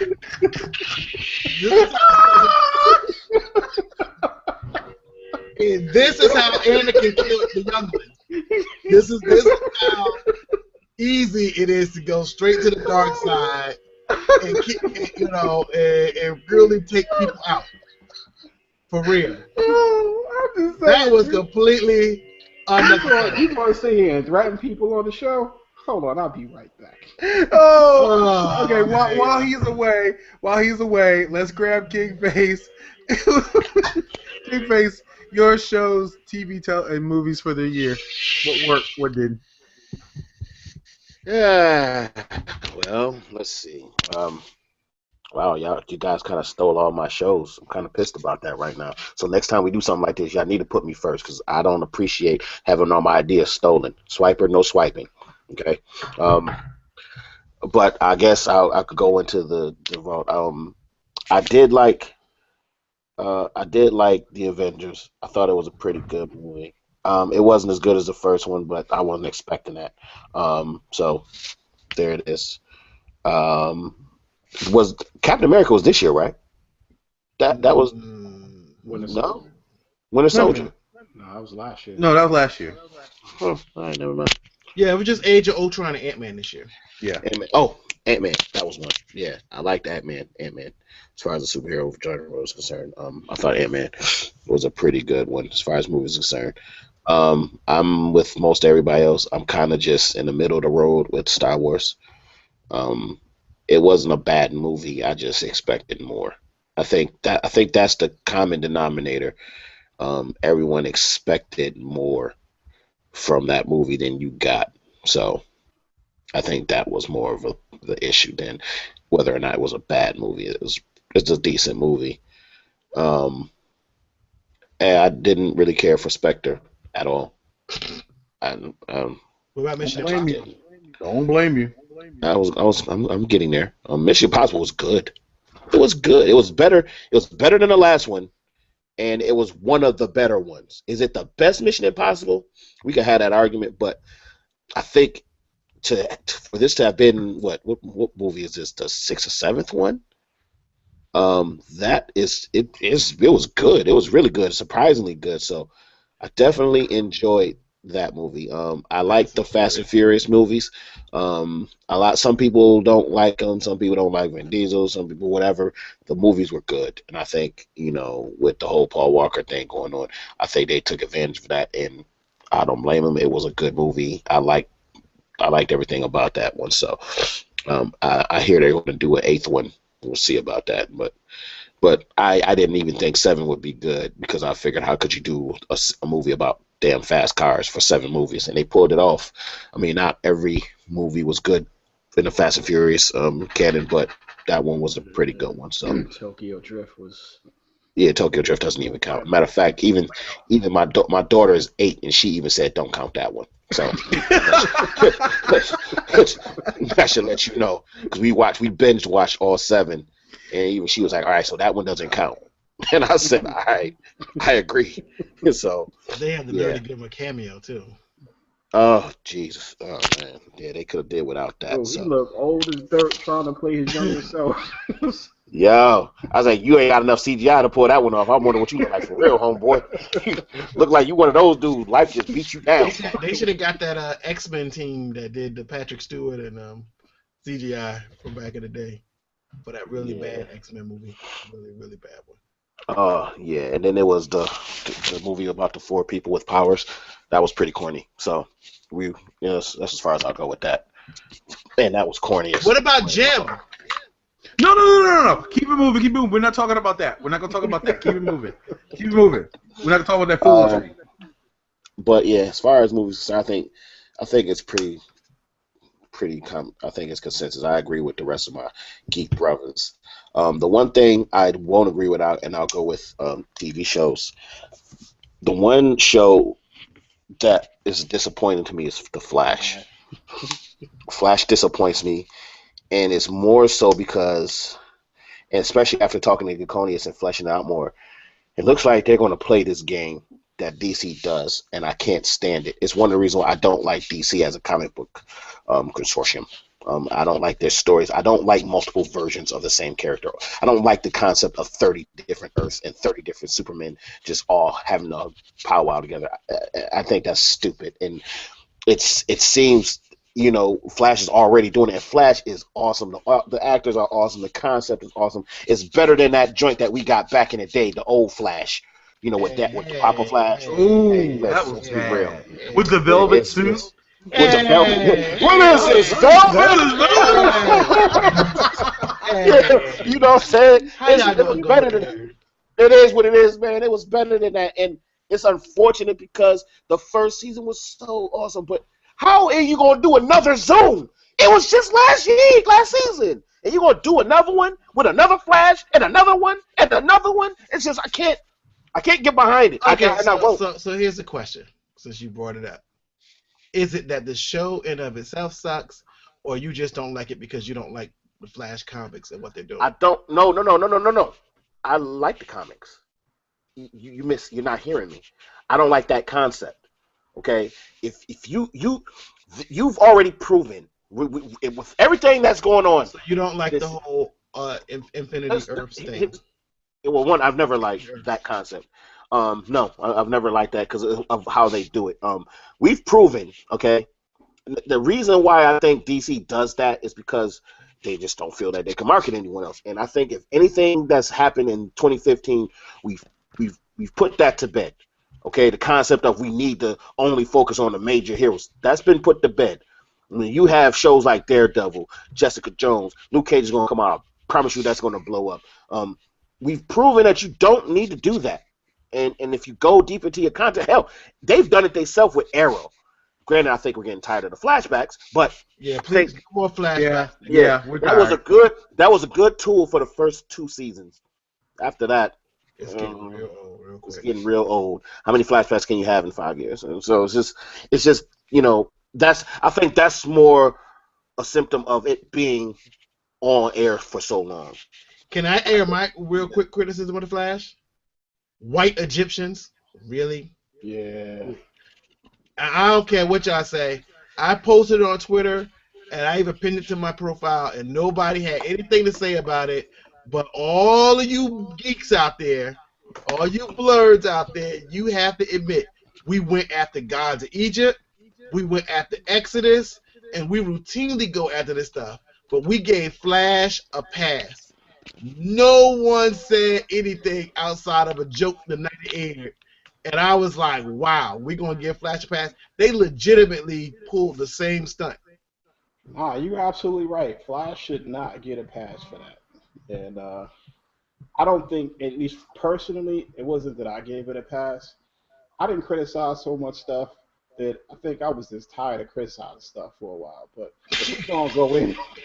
We're gonna go in right now. Did you just roll your eyes and just say, "Out of hell"? Again, he said it's just a Flash. No one's watching it anymore. Exactly what happened. And you know me, I'm often called the contrarian on the show because I go in on stuff that other people be like, "No, that was good." I'm like, "Nah, it just wasn't." I was just tired. I apologize. I fell down on my job. I was sleeping on duty. It won't happen again. Going forward, I will make sure to highlight these things. You're right. That's some BS. Damn it. The Pharaoh shouldn't have been white. The Prince shouldn't have been white. The whole storyline is kind of screwed up when you look at the comic book, but it kind of just is what it is. I've stopped doing that. If you're still watching comic book TV shows and movies, complaining about the way it runs in the comic, you are like, that record is so broken at this point. Well, no, because what's going to happen is we've already talked about that. If you're doing that, it means the show is doing something wrong. The show is doing something wrong. They haven't been following comic book canon this entire time. But, exactly. But if you have to go that point, that means your show is failing. When you start doing, like for example, when they first did the Grodd thing, did you see me complain? I was the hypest person on the show. I said, yes, Grodd. I was just hyped to have him. I was just hyped to have him. Actually, his exact words, they brought in the talking monkey. That was. I'm just saying, like, that wasn't his. That's not his. His background. I don't care. That's not how he came about. I don't care. If you tell the story right and the way they did it was awesome. So I don't think that's a symptom of people, oh, well, this is how it's supposed to be done. I think what happens is when it's garbage, then you go back to say, well, you could at least went to canon. If you couldn't do it right, go to canon. And that whole episode, like the whole crossover itself was so anticlimactic. Like that joint was whack. Like that was a whack episode. And it's one of those situations where you start to wonder, like, are they jumping the shark or were they just off on that one? Face thinks they jumped the shark. White Egyptians. You can't recover from that. Once you do that, it just messes with the mojo. Yeah, like Geeks Soul Brother is going in on the whole idea. I guess you don't believe. Here go Bison. Here go Bison. There were white Egyptians. Yes, we know the dynasty from when the Greeks from Cleopatra on, blah blah blah. Yes, Cleopatra herself might have been white, but traditionally, when you talk about ancient Egypt, we're talking about Nubians and people of high melanin content, and that's the aim they were going for. They did not, unless they are trying to say these are the Greek Egyptians, and we can say, all right, fine, they win. But I find it odd that the Moses Egyptians supposed to be are Greek, and that the gods of Egypt Egyptians are Greek. It just seems to be more of a pattern, not any historical relevance. When no Egyptians get pointed out as being people of color. Like we understand. I mean, they had pharaohs of Egypt. You had Egyptian queens that were Chinese. I mean, but they never get any play either. All we get is the white Egyptians.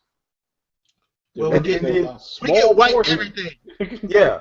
You get your white Egyptians, you get your white Jesus, you get it just every time you turn around, you want to do a story about the people in that area. For some reason, all the black and brown people just disappear unless they're thieves, slaves, or some other malcontent.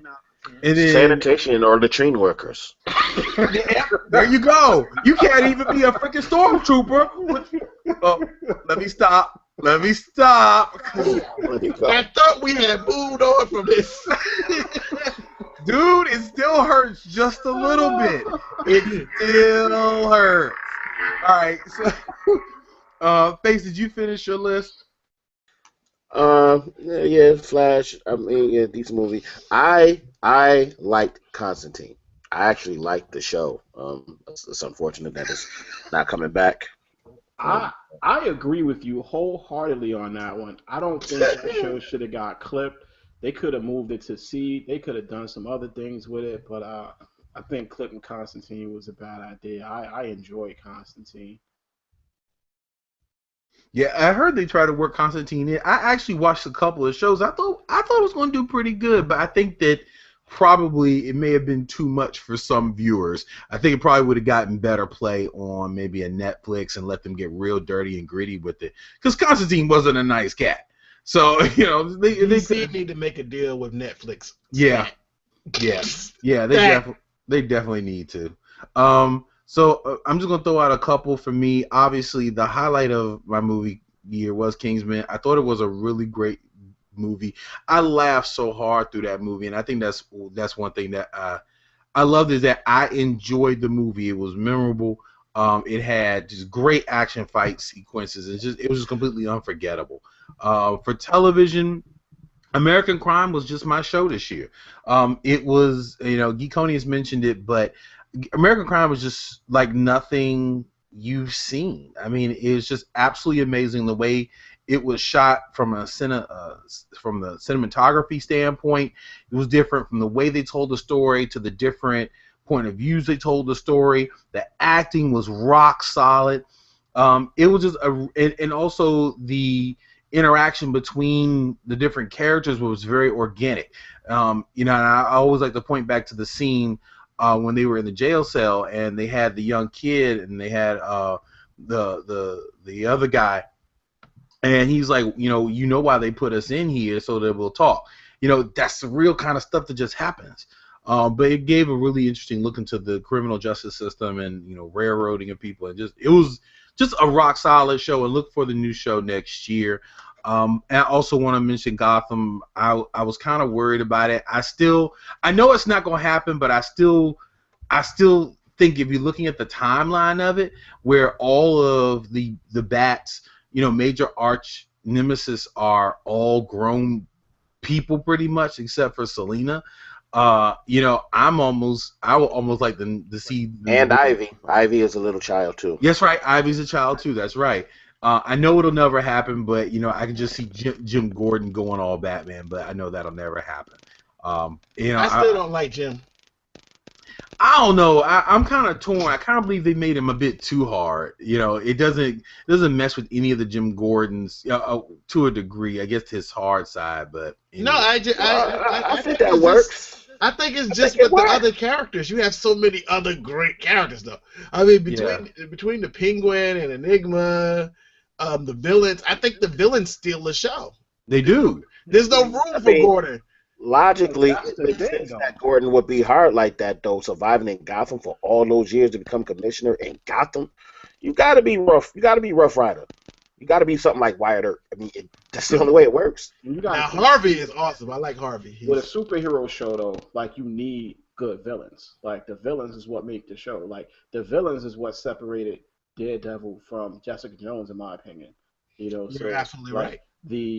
Having the villains outshine on Gotham, I don't think is a bad thing. I think that's a great thing, and that's the strength of the Batman, story. Because that's where Marvel, on a sidetrack, that's where Marvel is having a difficult time in their movies. Their villains just they become disposable. Like, it's no way that Ultron was just a it's a throwaway. And Thanos still haven't quite done anything, which is why we're all like, okay, bring Loki back. I like how they did Loki. Loki was good. Loki is amazing as a villain-ish character. Yeah, I think they're not. I say I don't know what Marvel wants to do. I just think they're focusing on just building the heroes first, and outside of, because when you think about everything that's happened, I mean, you look at Captain America. They didn't really kill off Red Skull, but we'll see. And outside of that, I thought Red Skull was decent. Didn't want to do it anymore. Man, that makes sense. I heard he's being an ass because he's tired of doing the superhero fantasy type stuff. Oh, well, then good luck with that. Which kind of sucks. He's a fantastic actor. I know, he's amazing. I'm just saying. Superhero villains. I understand that. Like the fantasy stuff. Have you seen his serious movies? I have. I'm just saying, I like him as Mr. Smith. He's a banger. Sorry. But I think Marvel pick up our Kamala Khan script. Self-promotion. Yeah. Just putting it out there. Maybe. Let's see. So and the last show that I want to throw into my list was Daredevil. I felt that Daredevil was pivotal. I felt that it really showed what a Marvel Netflix relationship can look like and can do, and to say we don't have to make everything for you kids. We don't have to make we recognize that the adults are really the audience here. Daredevil was, and Jessica Jones pretty much followed right in those footsteps as well. But I felt that Daredevil was just a pivotal moment because it was like, oh snap, this is what it can really be like for the viewing audience, and it was amazing. I do want to mention one animated series. There were several animated series that I enjoyed this year. I'm gonna tell you, Steven Universe was something kind of special. It's really it's very different in the writing and the way they approach it. But it's actually the story as you get to really get into it is really interesting, and how they develop the different characters in terms of their strengths and their weaknesses. But also a big shout out to the cast, who they've had such an incredible diverse cast who perform the various voices of the gems and of the I can't remember the combination between the two gems. But anyway, it's been an incredible show. It was one of those things that it was a sleeper. Thor is pretty much a kiddie show. When you watch it and the complexity of what they talked about, Steven Universe was a really, really good animated series this year. So I did just want to throw those in there. So, well, we got a couple minutes left. Well, we really don't have any time left, but I guess we'll end right around 12:30 and do a solid 2-hour show. There was an idea of throwing out there your best geek memories just from the show this year. I don't remember stuff that well, so I don't remember the shows from show to show unless I go back and watch them. But if there any, I got two on the top of my head. All right, go ahead, Geekonis. What you got? Sif Cricket. The Sif Cricket episode. Episodes, because we had the one where you got abducted. We also had the Motorola incident. Wow. Yeah. My mind is still blown from the Motorola incident. And for those who don't know what that was, who missed it, my phone, my beautiful Motorola Droid Turbo took a crap. Just woke up one morning and went to hell. And from that point on, I went on a 23-day ordeal between Verizon and Motorola in trying to get my phone replaced. And it was so utterly stupid that they wouldn't even send me the information to where I could mail it to them. And then the Best Buy got involved. It was the most asinine thing in the world. But if you actually go to the Black Geeks 42 on YouTube, you can actually go back and look at some of my journal entries on what the hell was happening over that 23-day period. But let me just say, it ended with me 23 days without a phone. Let me just say it ended in me going to the regional VP of Verizon and tweeting to the president of Motorola to get this resolved. I pulled no punches after that. And you still with them. Is that hell yeah? And I say, y'all can say all you want that I shield for Apple, I kiss their ass, whatever you want to say. But here's the reality. These Beats headphones I got on right now, the inside foam on one of them was going off, plus it was cracked in two places. Took it to the Apple store for repair. I didn't even buy them from Apple, matter of fact. I bought them from T-Mobile. Apple completely replaced them, free of charge. At first, they were going to only charge me half price. They were like, look, we don't normally we normally replace the foam for free, but you got a crack in the band, and where those are cracked at, that's wear and tear on your part. It's damage. We don't normally repair that, so we're going to hook you up and just give you a new pair for $199, because these are retail $399.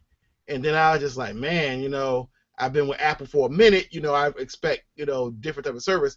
And the guy was like, you know what, you're a loyal Apple customer. They just went and got one out the back. It was like, here, and took my old ones. That's the type of stuff that you get when you deal with a customer service regime. Cracked screens, the phone ain't working. You can expect to walk in the Apple store, get a new phone. I don't understand at all. At all. I done got plenty of free phones. Yeah, I mean, since the first iPhone, every time I've had a problem, I just go to the store. Don't call, go straight to the Apple store. And not just Apple, T-Mobile, speaking of service, yes, their coverage isn't as great as everybody at this time, but their customer service is top notch. I was having an issue earlier in the year, and I started complaining about it on Twitter. I tweeted the CEO of the company. CEO tweeted me back and was like, email me. Email him. The next day, the executive office for John Laguerre called me from T-Mobile to resolve my issue and was like, save this number. If you ever have an issue with your cell phone service or anything going on with T-Mobile, CEO said to give him a call and we'll take care of it. Wow. That's customer service. When you can get directly to the CEO of the company. I don't know why I personally could not have put up what you put up with, not having a phone for 23 days. Verizon, and I love Verizon Fios, but I would have told them to kick rocks. I would not be with Verizon anymore. Yeah, I like my coverage. I like my coverage, and I love my Droid. Hey, And I realized it wasn't the Droid's fault. Droid, I know it wasn't your fault. I know. how did it break? It was them people. It was them Whoa, people. whoa! It It's wasn't the okay. Droid fault. Didn't you have a critical software failure?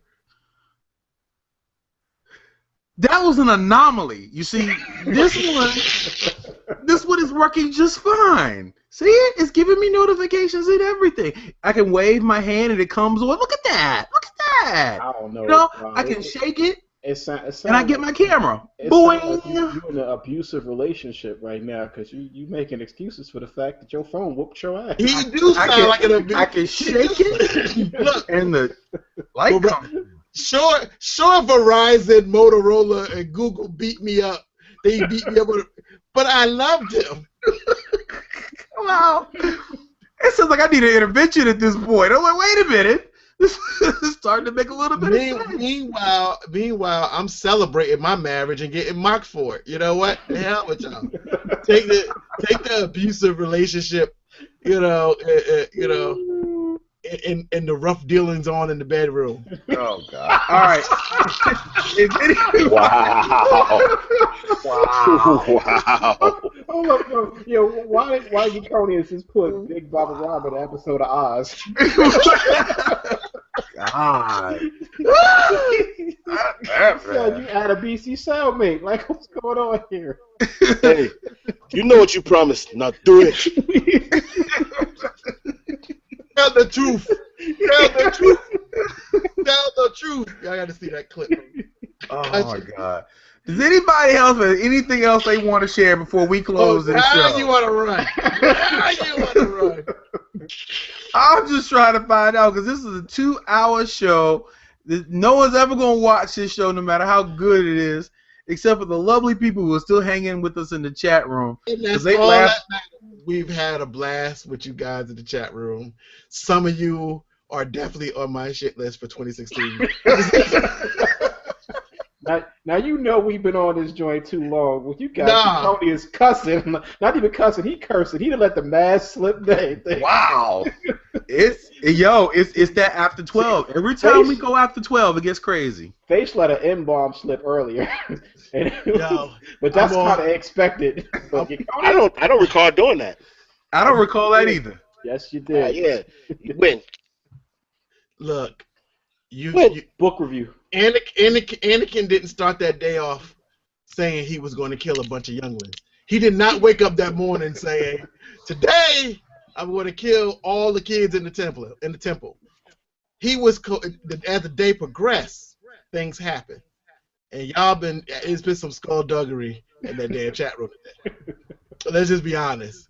I've been assaulted. And I'm just mad because I want revenge. The Carly Fee Arena. It's time for the big payback. That's all I'm saying. We opened up 2016 with the big payback. Watch. You reaching for your saber? Is that what you're doing? You reaching? You getting twitchy? I'm getting a little itchy. I'm not gonna lie. All right, it's 12:30. We need to wrap this show. We need to move on. Ladies and gentlemen, thank you all for everyone in the chat room, for everyone who has supported the Black Geeks, for everyone who has taken a moment to retweet. And watch this. This is what's about to happen here. Mute and mute. There we go. And next thing you know, I'm going to put you off. But, thank you all so much. Really appreciate it. Everyone who has liked us, shared us, retweeted us, who's been on the show, has commented. man, thanks so much for making 2015 a really great year for the Black Geeks. We appreciate it. We may not completely leave YouTube. There's probably just some shows we're gonna do, but we're gonna be diversifying. We're gonna be doing a lot of different things.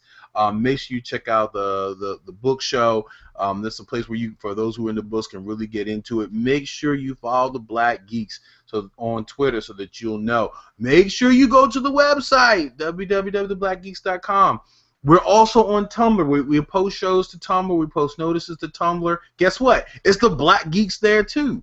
Only place is not the Black Geeks is YouTube, where it's the Black Geeks 42.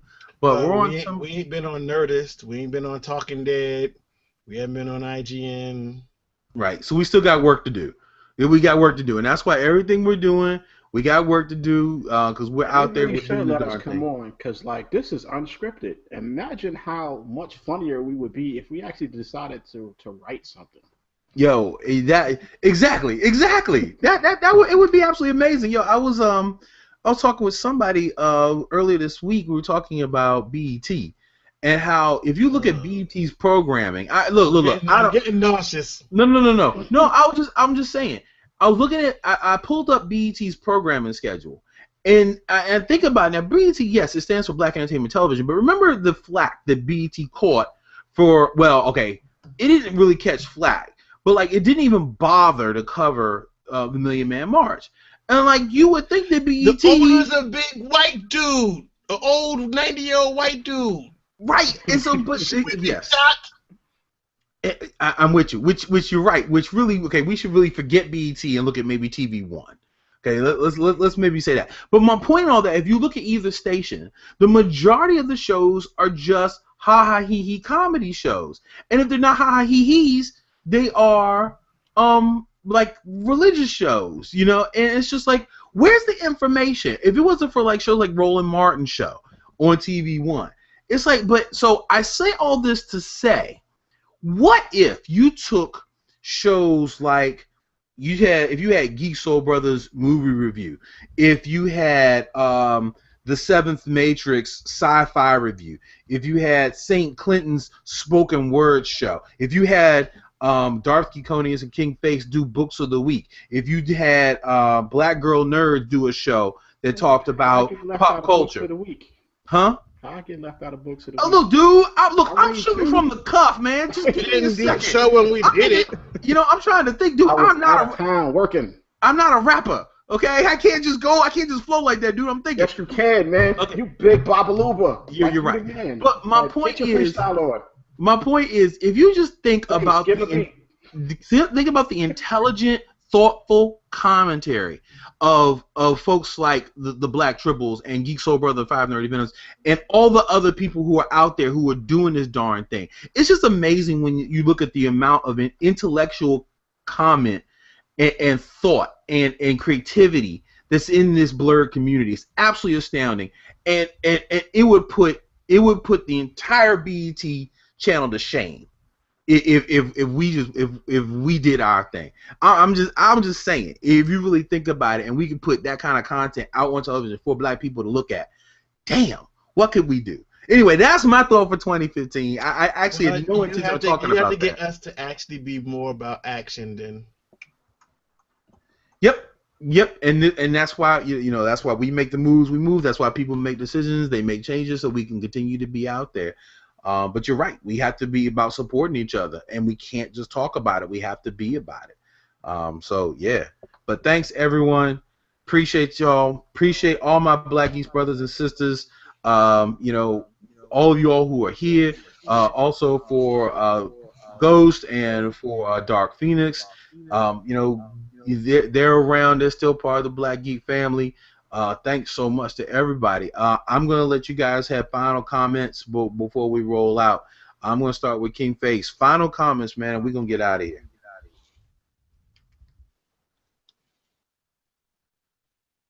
He's just going to smile and wave, boys. Smile and wave. He's having a shining moment. Yeah, okay. Mute yourself, fool. Mute yourself, because you're echoing. Thank you. Potbelly Samurai, final comments. Final comments is it's been a great year. Learned a lot, had a lot of fun. and looking forward to sharing 2016 with everybody. True. Darky Conius, final thoughts. Great year. Can't wait to next year. Can't wait to some of these scripts get out there, and hopefully we'll be much more successful next year. Absolutely. Go buy our books. We do have Black Geek authors. Just putting it out there. Yep. Ken, speaking of that, is that listed on the webpage at all, or like books and things? Where can people go to look and to buy the books? That is a good question. Yeah, So you threw it out there. We have not advertised the books. You see who does it? See, you understand now why on my Twitter profile I'm head of strategery. You see this now. All right, so since we don't advertise, I'm gonna put it out there for everybody. Pandora Richardson, who's down with our crew, she does a lot of behind the scenes stuff. You can find her on Amazon. She writes sci-fi and fantasy, urban type stuff. Well, not urban, it's like ghetto urban, but more like Dresden. So she's on Amazon. She also writes black erotica. Female werewolf detective. Yeah. So, and she also writes erotica, which is kind of interesting. So for all y'all, yeah, if you're into that, ladies. Yeah. So, and then myself, I am Peter Matisse. I am on Amazon. I'm actually. Wait a minute, you're Peter Matisse? Holy crap, dude! Whoa! Yeah. So I'm officially breaking the fourth wall, and I'm giving you my government. I'm on Amazon as well. I'm way overdue on book 2. However, I am working on it, and hopefully it'll be out this summer. I'm actually writing 2 books simultaneously, so should get book 2 in the Light and Shadow series, as well as a little joint I've been working on called A Month of Mondays. So you better finish A Month of Mondays. It's hilarious. Try to get those. We have another writer on the show too. Eventually, they might finish their novel. I'm not naming any names. No, yes you are.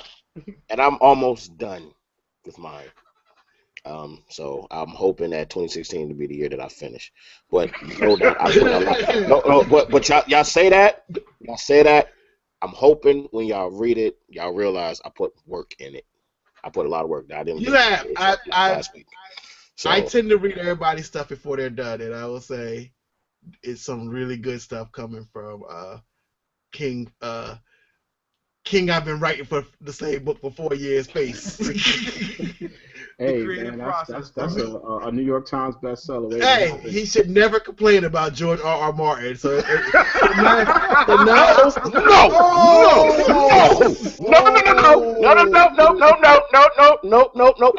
hell no. Because once I get them started, I'm not gonna make you wait 5 years for the next one. It's just not going down like that. Yeah, we'll see. We'll see. Famous last words in 2015. It was recorded. He's not going to be 5 years between books. Yeah, and just to throw this out there, book 2. You know me. I normally don't put a name on a book till it's finished, but the working title for book 2 is. Did you write the first paragraph? I wrote the first 4 chapters. Oh. Yeah. So the working title for book 2 is called "Fiddling at the Devil's Crossroads." That is the working title.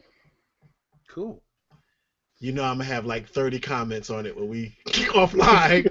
Dude, you have 30 comments on everything. I'm just saying. All right. Let's get out of here. All right, 2015, we done with you. 2015, we are done with you. We appreciate it. Been a good year. 2016 is going to be awesome. Yo, 2016, tell y'all, I've already said my major comments. I got one thing to say about 2016. If you don't have a reason to vote at this point in the game, you obviously have just been sleeping for the last 3 months, because never has there ever been a better case. Only maybe there was one before, but never seeing the drama. And I don't care what side of the aisle you may fall on, but I'm gonna tell you, if you fall on the side opposite to mine, I'm coming for you. I have it on good authority. Pay what you owe, Santa. Pay what you owe, Santa. I have it on good authority that Canada is preparing for 150 million It's gonna be an exodus. American refugees. If things go wrong. I'll tell you right now, Toronto is looking real good right now. Oh yeah. Hey, the Black Geeks. They got good fish out there. So They just too damn cold. Yo, we can do the show from Hey, Quebec. wear that Jedi robes, you'll be good. Yeah, that's true. That joint do feel like a snuggly. Oh, dang. Yo, Jedi. Yo, when they have Jedi and Sith snugglies, oh yeah, that's gonna happen. I mean, considering the marketing, yeah, I'm sure that's already happened. All right, folks, we're done. 2015, we're out. Last show of the year. Thank everybody. you. Hey, man, it's these guys, man. It's these guys down here. They make this show. All that knowledge, experience, all that geekiness. Those guys down there, they make this show. Thanks so much to all of them. Appreciate the time and energy they put into this show every week. It's amazing Apple! doing this show.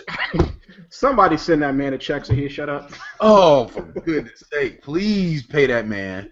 Don't worry, hey, dude, once you lighten down to like a honey color, they may actually consider paying you. Because they touch you. Saying, at least sponsor his knee pads. Bye. We out. It's about to turn ugly.